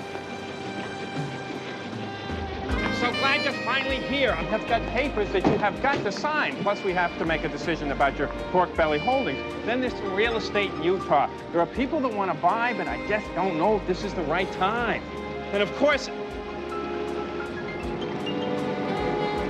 Nice evening. Might we make it 2 in a row? Well, I believe we can do that. Houston! I need you. Oh, no, not as badly as I did. No, look, I've got the LVF people in the boardroom now, and they're ready to sell. Yeah, see, Murray found this nifty little company, and Is it more important than your friend who's in my office? It's Alan Landis. She's hurting real bad. It's like I said, LVF people can wait. Yeah, listen, Murray, I tell you what. Now, it's a good company. You look at all the numbers and see what you think. Now, if you are absolutely certain, I want you to go right ahead and do nothing until you talk to me first. Thank you, Houston.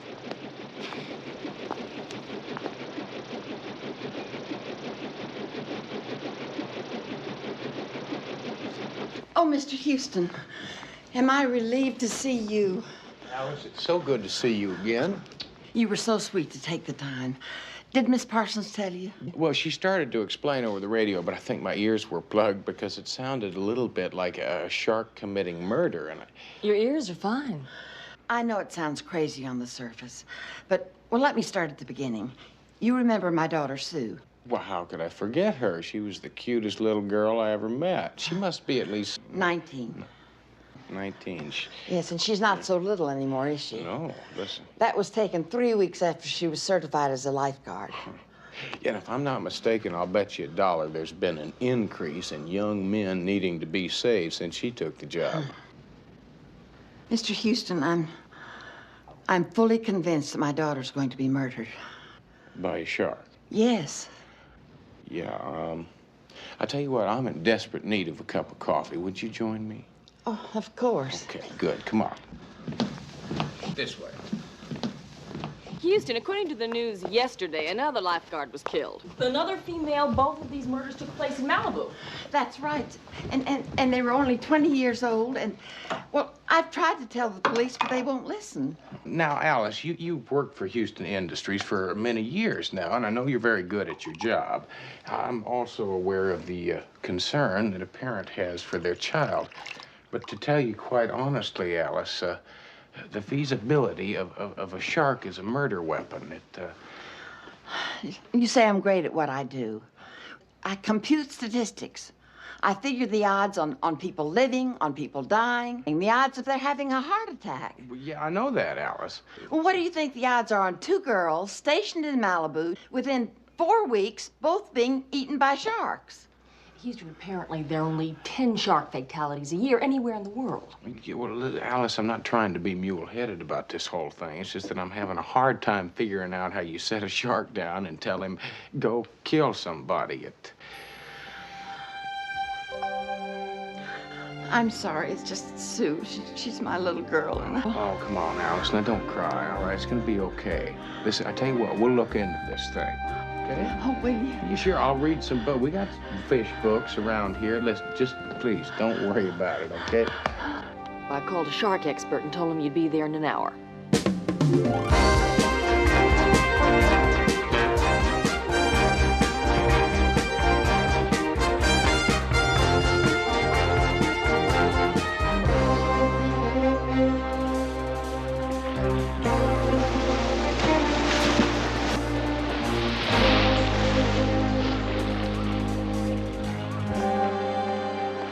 Houston? Oh, yes, I am. Wendell Murdoch. Oh, yeah, the shark expert. Listen, I appreciate you taking your time. Well, I don't know what I can do for you, Mr. Houston. I certainly don't have much time to give you. But the message in the office said that you were a friend of the girl who was killed yesterday. Well, yeah, in a manner of speaking. Listen, did you know her?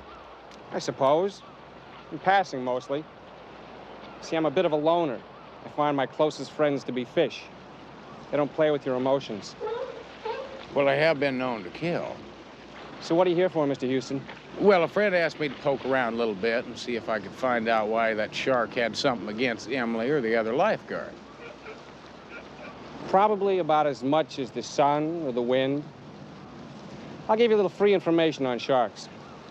You know, they're one of the oldest living creatures on Earth. 6 million years old, basically unchanged. Yeah, they can be terrifying. They can also be beautiful. And sharks don't hold grudges. Well, they do have tendency to get a nasty streak in them every now and then, don't they? Blaming a shark for his behavior is about as smart as blaming a dog for barking. It's just nature. Well, I'm not blaming the shark. I'm just trying to figure out why he did what he did. Now, everybody I talk to tells me you're the shark expert, so here I am. I just want to talk to you a little bit. Yeah, I'm sure they also told you that they consider me antisocial. You see, as far as I'm concerned, sharks have more rights in the ocean than surfers or lifeguards. That's their home. But people feel the necessity to go out and find sharks, hunt them down, and kill them, just to prove how macho they are. Well, maybe what we're dealing with here is a real macho shark. You see, we got 2 lifeguards that are dead, and neither one of them were shark hunting. So what can I tell you? Now, listen, now hold on a minute. Now, we got 2 shark victims in less than 4 weeks. Now, those are pretty long odds. Now, even an unsociable shark expert's got to have a theory on that. What's yours? You want to know my theory? My theory is that it's people like you that make people like me antisocial.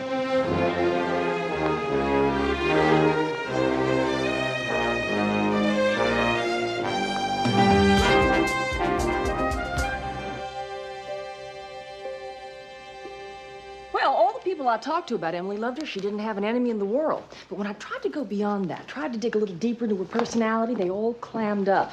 They're a real tight little group, if you get my drift. Yeah, well, CJ, it's nice to have loyal friends, but we're right in the middle of a murder investigation. Now, there has got to be a reason why those 2 girls were killed. You mean we got to find out what they're all about? Good question, but how? Well, I'll tell you, CJ, there comes a time in every man's life where he's got to make a sacrifice for a good cause. There does? Yeah, I believe it's called getting into the swim of things.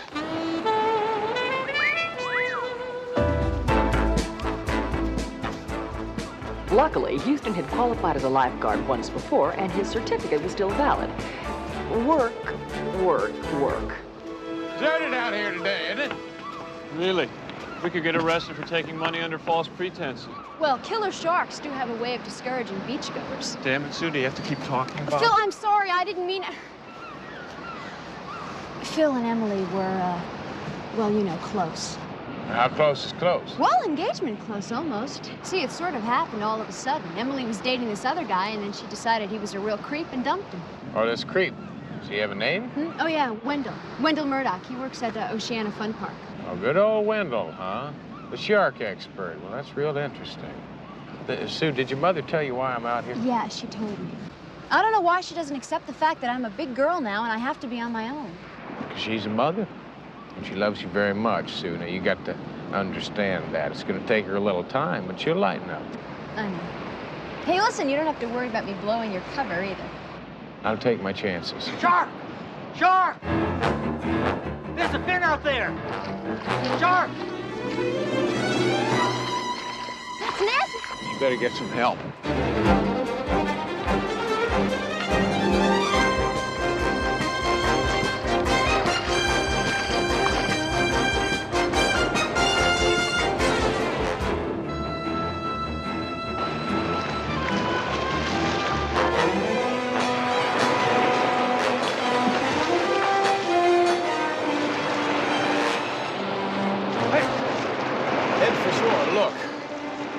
go on. I'll try and draw him off.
I guess these sand otters are really good luck after all.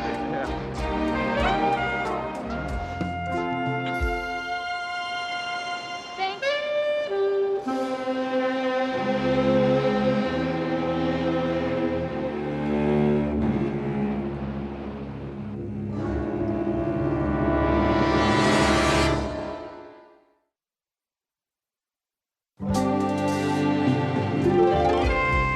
Houston still wasn't convinced that sharks can be converted into lethal weapons. But on the chance that they could, he decided we should look for a common denominator among those people who were closest to the dead lifeguards. From what I could determine, there were only 4 people who went to both of Scott Neville's parties on the days the girls were killed by the sharks. So, let's start with our genial host himself, Mr. Neville. He's known as the king of TV commercials. He's produced ads that cover everything from soap suds to soda pop. And he's made millions. He throws more parties than Hugh Hefner, and he loves the ladies, especially cute little lifeguard ladies, and they seem to like him a lot, too. That's Glenda Collins. She's one of the most sexiest movie stars. You know, I haven't seen her around in a while. Well, that's showbiz, if you get my drift. Yeah. Listen, CJ, isn't it a step backwards for her to be doing commercials? Yes and no. The word is that she desperately needs the money in the short run. In the long run, she intends to be Mrs. Scott Neville. Yeah, I wonder if she sees all the lady lifeguards as a threat. Well, if she does, I hope Mr. Neville has a lot of hospital insurance, because a few years ago, she found her second husband with another woman. Both husband and lover left by way of ambulance. Charming. Yes, it is. Now, this is Sam Gleason, the writer. He had a few books on the bestseller list when sex and violence were popular. Remember that? Mm-hmm. Well, recently he's fallen on hard times. Yeah, I do remember him. Now, wasn't he the one that did some very fantastic publicity stunts just to sell his books? That's right. As a matter of fact, he had a story about rabid bats terrorizing a small town in the Midwest. So he hired a plane and had them drop 500 bats over Chicago. Nice. Yeah, what's his latest book about? I don't know what the plot is, but I want you to hold on to your socks when I tell you the title. Shark Alley. Oh, yeah, I met him. Wendell Murdoch, the shark expert. Besides lying to me about his relationship with Emily, I swear the man does not care for anything that doesn't breathe water or swim with fins. No, and he has what is loosely termed a vicious sense of humor. Apparently, a professor in college gave him a low mark, so he took 2 piranhas, dropped them into the professor's fish tank, and seconds later, 87 tropical prize fish were 2 piranhas ready for the fat farm. Good, yeah. CJ, if anybody can turn a shark into a murder weapon, he can. I think he's our prime candidate. We better dig a little deeper on him. He's also got to figure out a way to talk to our other 3 suspects. Oh, well, now that's easy, because in my last batch of information, Scott Neville's throwing another party tomorrow. Yeah, he is a happy soul. I think we ought to invite ourselves to that one.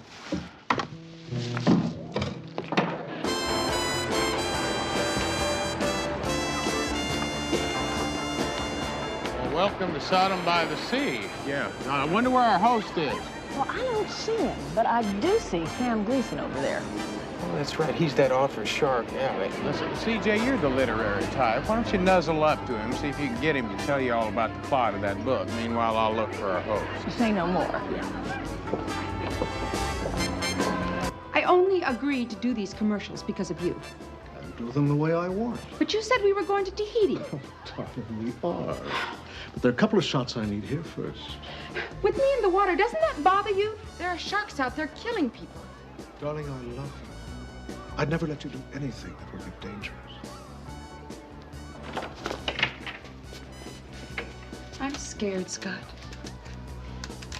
You know, I would do anything you want, but I'm scared.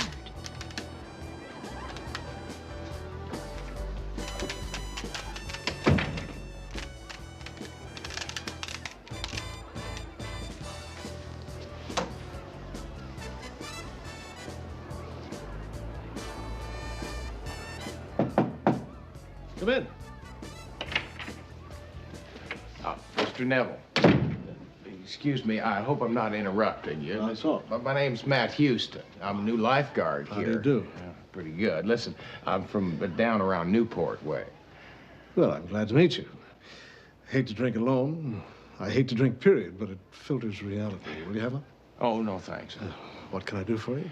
Well, you see, I've got a friend, and she's a mother, and she's got a daughter that's a lifeguard, so you can imagine she's a little concerned right now. I don't blame her. What's it got to do with me? Well, Mr. Neville, see, she's got this kind of crazy, far-fetched notion that the lady lifeguards were murdered by a shark. Murdered? How does one teach a shark to commit murder? Oh, you got me. See, that's what I'm trying to find out. Now, there's only one person I can think of who I could get some information from. I tried to talk to him, but he wouldn't. And I heard that he's a friend of yours and spends some time here at parties. Wendell Murdoch. Yeah, that's right. That's him. Wendell knows sharks better than he knows people. I guess you could say he and I are friends in an odd sort of way, but I'm afraid Wendell's a different sort of young man. Yeah, I gathered that when I talked to him. And if he's decided not to help you, there's nothing I or anybody else can do to change his mind. Well, it was worth a shot anyway. Thanks for your time. Anytime. Since he is such an odd bird, I mean, how come you two guys are friends? A mutual interest in conservation. I agreed to help him with his favorite project, a film to stop the wanton killing of sharks. Financial help? No.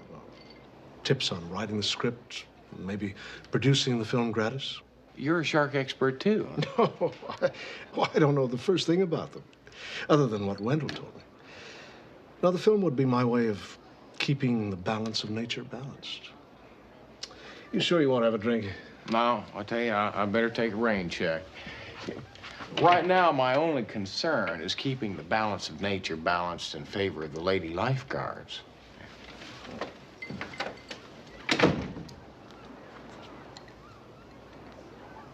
Well, like I told you, I'm the Hemingway type. I live the characters I write.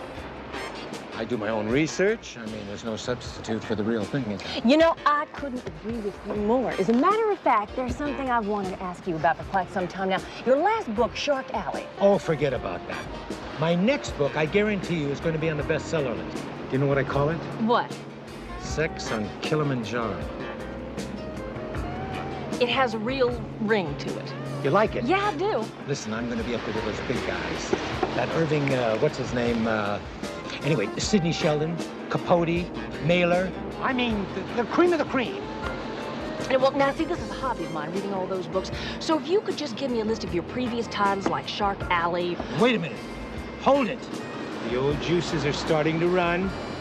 I got it. I got it. Here. Right. Right. Right. Your phone number. What for? Because you are going to be the next heroine in my novel. And I am going to make you... Famous. Famous! As famous as Emily Merrill? Who? Emily Merrill, the little lifeguard who was killed. Someone said you were around here the day that happened. Oh, yeah. That was a real bummer. Why don't you just tell me your phone number and I'll write down, huh? Did you know her real well? Yeah, no, well, a little bit, you know, Come on, what's with all these questions? Well, maybe we can make a deal. You tell me where I can pick up a copy of Shark Alley, and I'll tell you why I'm asking you all these questions. You know, you are a one-track, one-dimensional person. And you'd make a lousy heroine. Well, how'd you make out? Like a blowtorch at a Smokey the Bear convention.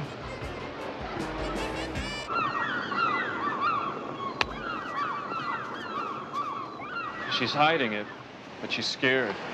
We're all scared. There's never been sharks in the area before. Not like this. Well, I'll tell you what worries me, Phil, and that's the fact that this shark has acquired a taste for ladies. Not just ladies, but lady lifeguard.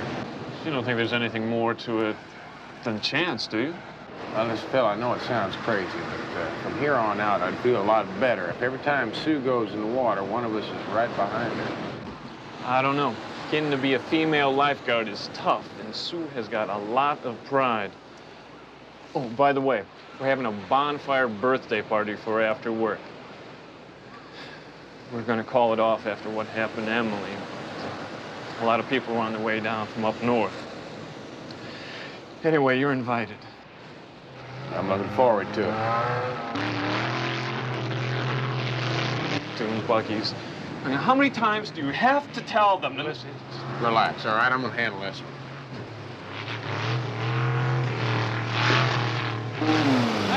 Hey, wait a minute there. Hold on.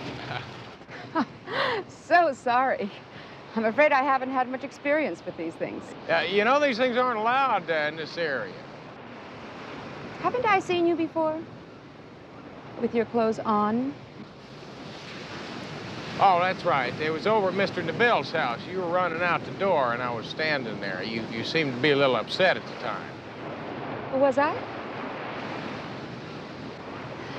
Well, I guess I better get this off your beat. Oh, yeah. Well, listen, I did want to ask you one more question. Now, you're doing television commercials now. Isn't that kind of a step down from motion pictures? I'm doing this commercial as a favor to Mr. Neville.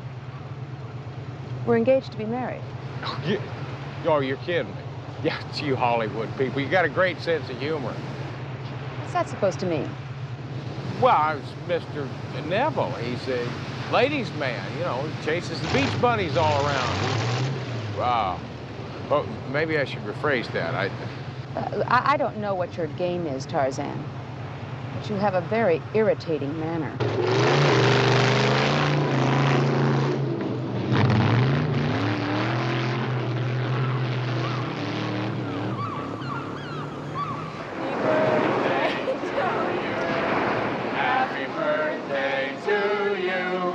Happy birthday, dear Sue. Happy birthday to you. Thank you. Listen, it's the best party I could ever ask for. Just wish Phil would get back. He's taking such a long time for a beer run. Yeah, well, don't worry about it. He'll be here shortly. You know, Sue, most folks say that happiness is an awful lot like hunting. When you spread it all around, you're bound to get some on you. That's a nice down-home thought, Houston. I think I got a little of that honey on me, too. No, CJ, I believe what you got on you is a sand crab. Look out! Oh. This, what's this? Oh, that's a sand dollard. It's the lifeguard's good luck charm. I just wish I knew who sent it. There's no card? No, I think it got lost. Isn't it pretty, though? You know, Emily had one just like it. Hey, do you mind if I hang on to this for a little while? No, go right ahead.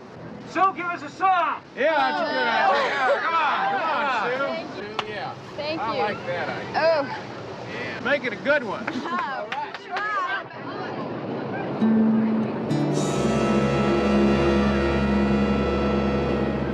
Why don't you get this to Novelli and have his boys at the lab take a look at it?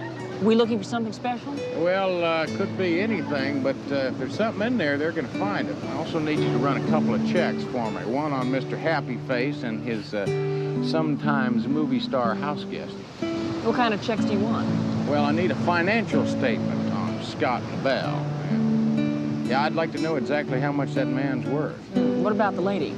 Well, I need to know how dangerous she is. I say, I had kind of an ungentlemanly-like conversation with her this afternoon. That woman's got a temper. Well, we knew that from when she attacked her ex-husband and his girlfriend. Yeah, but what we don't know is if that attack took place on the spur of the moment or if it was planned over a long period of time.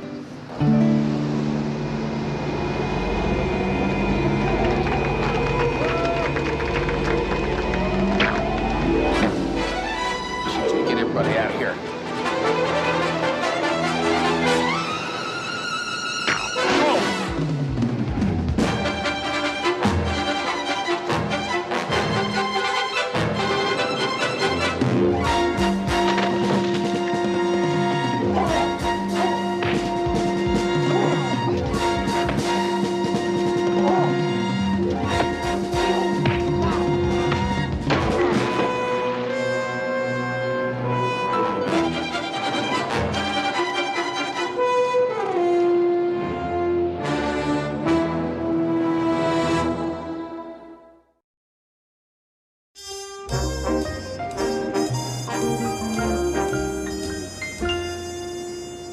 You know that lifeguard, Phil Bromley, he claims that while you were being conked on the head, his car was rear-ended. That's what held him up. Well, does it check out?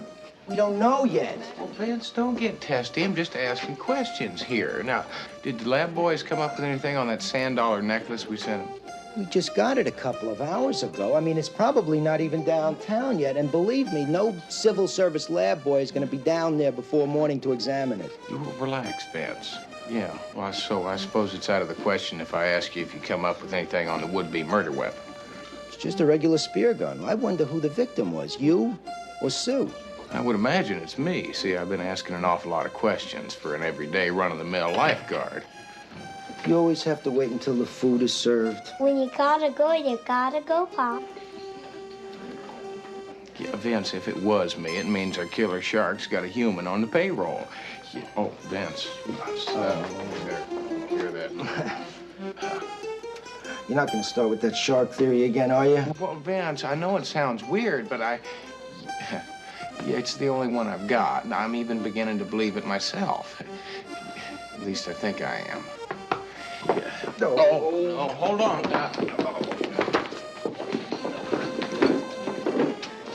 Okay, convince me that sharks can be trained to kill. Vincenzo, siediti. The food is getting cold. And then give me a motive. Maybe I'll buy it. No, better yet, why don't you come down to the station and look through our mug book and point out the killer shark? You're not very funny tonight, Vince. I'm in a very funny mood. My wife's gone to her sister's wedding for 3 days, and I mean, I never knew how hard wives had it. Hey, Houston, take a look. Did you ever see 4 such handsome boys? Eh? And what eaters? Mamma mia. Italian eaters. Ah, non c'è che dire. Grow big and strong. I love them. But it's like living with 4 packmen. I mean, did you ever see the food prices lately? Yeah, they do put away the groceries, Vance. Yeah, if only their father had the good sense to eat more often like this, he'd probably have enough strength to have more than only 4 sons. Ma che fai sta roba in sala? Ma che sei matto? Oh. Think it's too late for me to run away and join the Navy?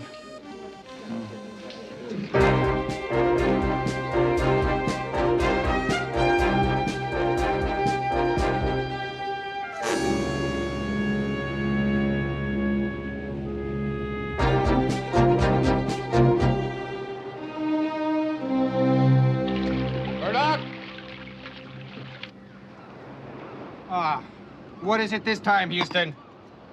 I don't have much time. I got a lot of work to do. Force feeding a great white shark we caught last night. It won't eat.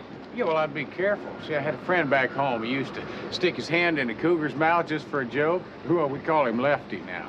Yeah, that's very funny. Like I said, what do you want? Same thing I wanted before. I want to know who's turning those girls into shark bait. Listen, could you tell me something? Does this tank open up out into the ocean? Yes, this shark tank opens up into the ocean. That's how we get the seawater in the tank. Yeah, so these sharks can come and go as they please, as long as somebody wants them to. If they did, there's no guarantee they'd return. Yeah, unless somebody had a surefire method of getting them back again. Yeah, see, I read this nifty little article in the Marine Life Journal. Yeah, some fella came up with a theory that you could play sharks anywhere you wanted to with a low-frequency signal in the water. Some fella, huh? Let's not play games, Houston. You know that fellow was me. And if you read the article, you also know I said I was working on the process. Well, why do I get a sneaking suspicion that you've already done it? Now, why don't you tell me where you were yesterday afternoon, about 5 o'clock? Why don't you tell me something? Who are you? You're certainly no lifeguard. What are you, some undercover cop? No, I'm a question asker, and I'm still waiting for my answer. I was with a guy named Scott Neville, and you can check that one out. Oh, yeah, Mr. Neville, you were working on your shark conservation script, weren't you? Who told you about that? Well, Mr. Neville did. Does that bother you?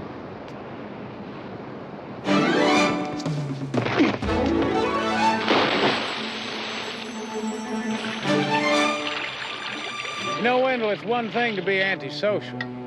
It's another to be stupid.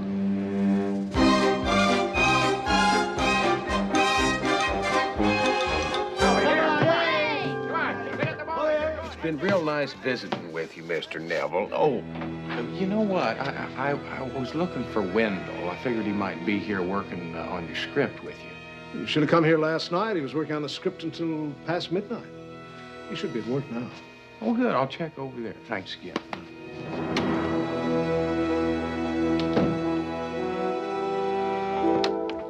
Oh, excuse me. I'm Debbie. I'm late for an appointment with Mr. Neville about a job tomorrow. Oh, yeah. Well, you'll find Mr. Neville right over... Houston! Houston, I've got papers for you to sign. Wait right there. Uh-oh. Yeah, Mr. Neville, is it? Yeah, listen, you really want that job tomorrow? Oh, I'd kill for it. Almost. Yeah, well, I'll tell you what, don't look now, but right over my shoulder, Mr. Neville's coming. Now, he's a little bit eccentric.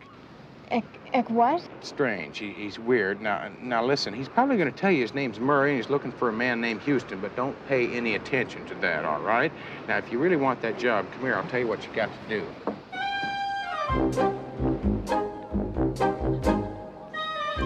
Really? Yeah. I heard TV people were weird, but... Boy, he's not just weird, he's crazy weird.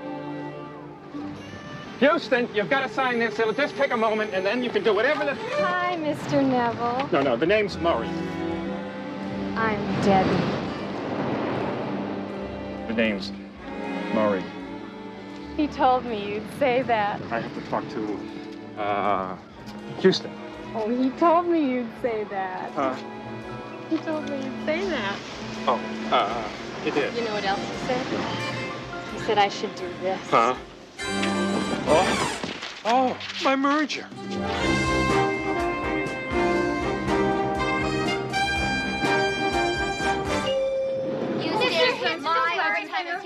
I've got a problem. I've been waiting to talk to you for 2 weeks about this problem.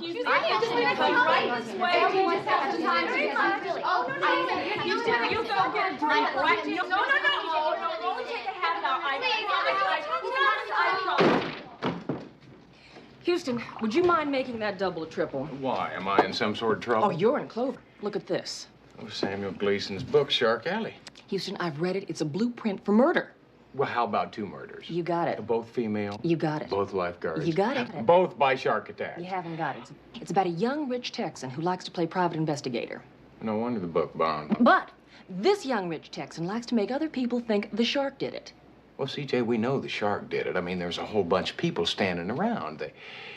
Would you quit looking at me like I'm your #1 suspect? But, Houston, we don't have a motive here. Now, who's going to go around killing lady lifeguards? Well, more important, we need to find out who has the ability to turn a shark into a murder weapon. Well, it always boils down to... Yeah, I know, Wendell.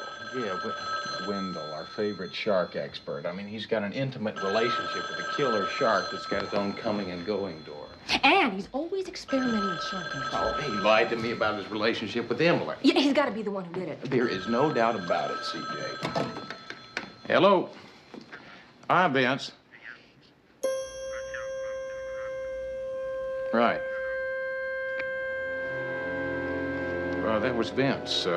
He's with our #1 suspect. He's going to confess. No, he got shot with a spear gun. He's dead.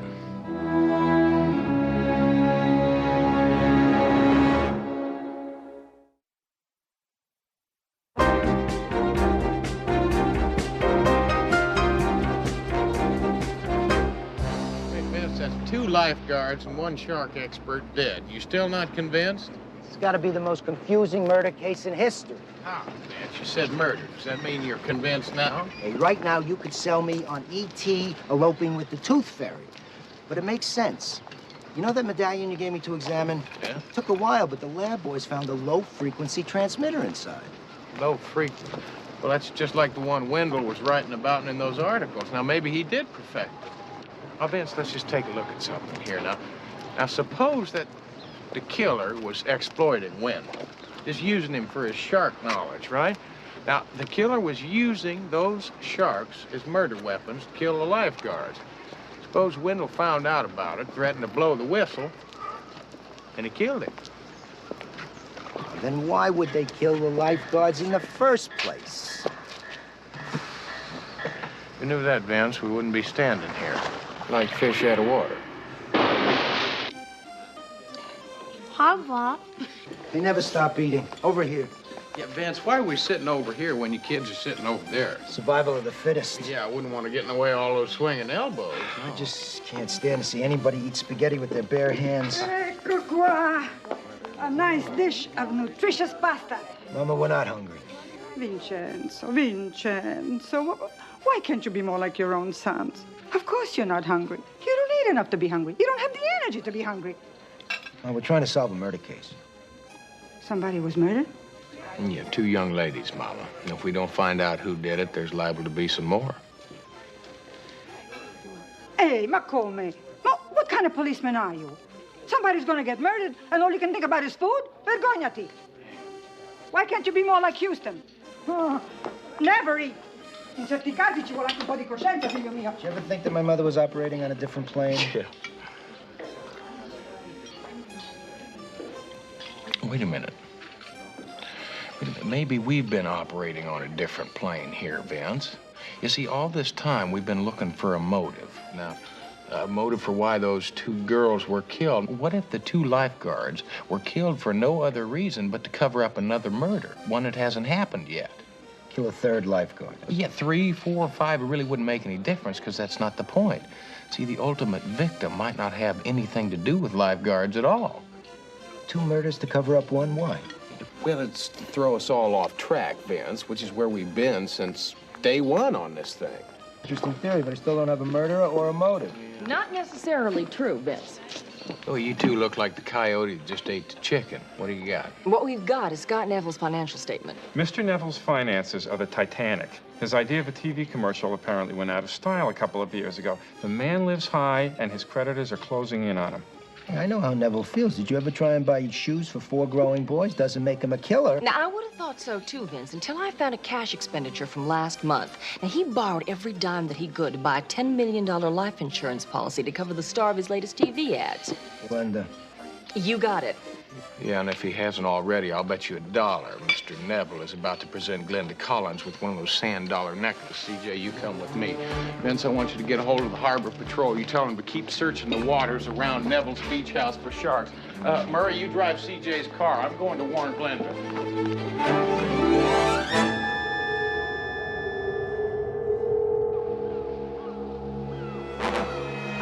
Glenda, dear, you look lovely. Where's Scott, our producer? Well, he said he'd be out in just a minute. All right, now look, what I need for you is to swim out about 100 feet, and then when I give you the cue, swim back in. Body surf as much as you can, okay? Let's just get this over with as quickly as possible. All right, people, let's get this in one take. Okay, Glenda, whenever you're ready. Action, go. Go, move it.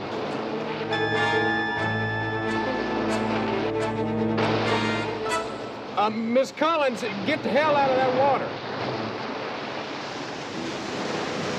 You don't realize you just ruined our shot? Yeah, well, I wasn't trying to ruin your shot. I was trying to ruin his lunch.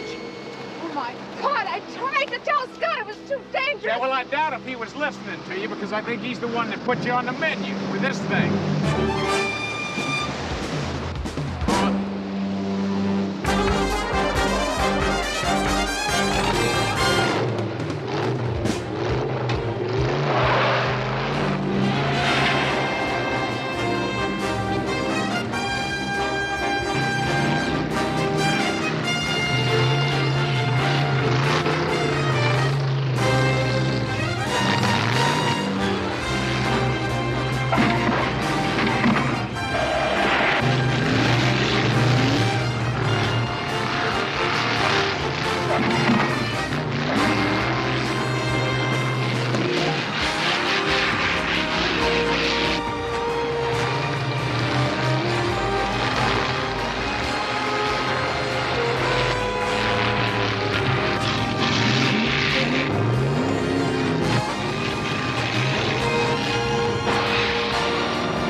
tell you, that was a tasty dinner Sue fixed up. It's good to see her and her mother getting along so well, isn't it? Yes, and nice that she feels her little bird can fly out of the nest. Oh, hi there. We met at Mr. Neville's other place. Yeah, we did. We certainly did. Houston, I can explain. I doubt it. Is something wrong, Mr. Neville? Shh! Quiet, Pumpkin. Debbie. But Mr. Neville... Mr. Neville, right. The Hollywood producer, the one that can arrange the big, fat speaking parts. Houston, you told her I was Neville. Hold it. You're not Mr. Neville? Debbie, well, as a matter of fact... No, I think what Mr. Neville is trying to say is that we shouldn't have barged in like this. It was a terrible mistake, and I promise you it will never happen again, ma'am. And sir. Well, I'll overlook it. Thank you. This one time. Mr. Neville, tell me about my part in your next commercial. Debbie, for the last time, stop calling me Mr. Neville. The name's Scott.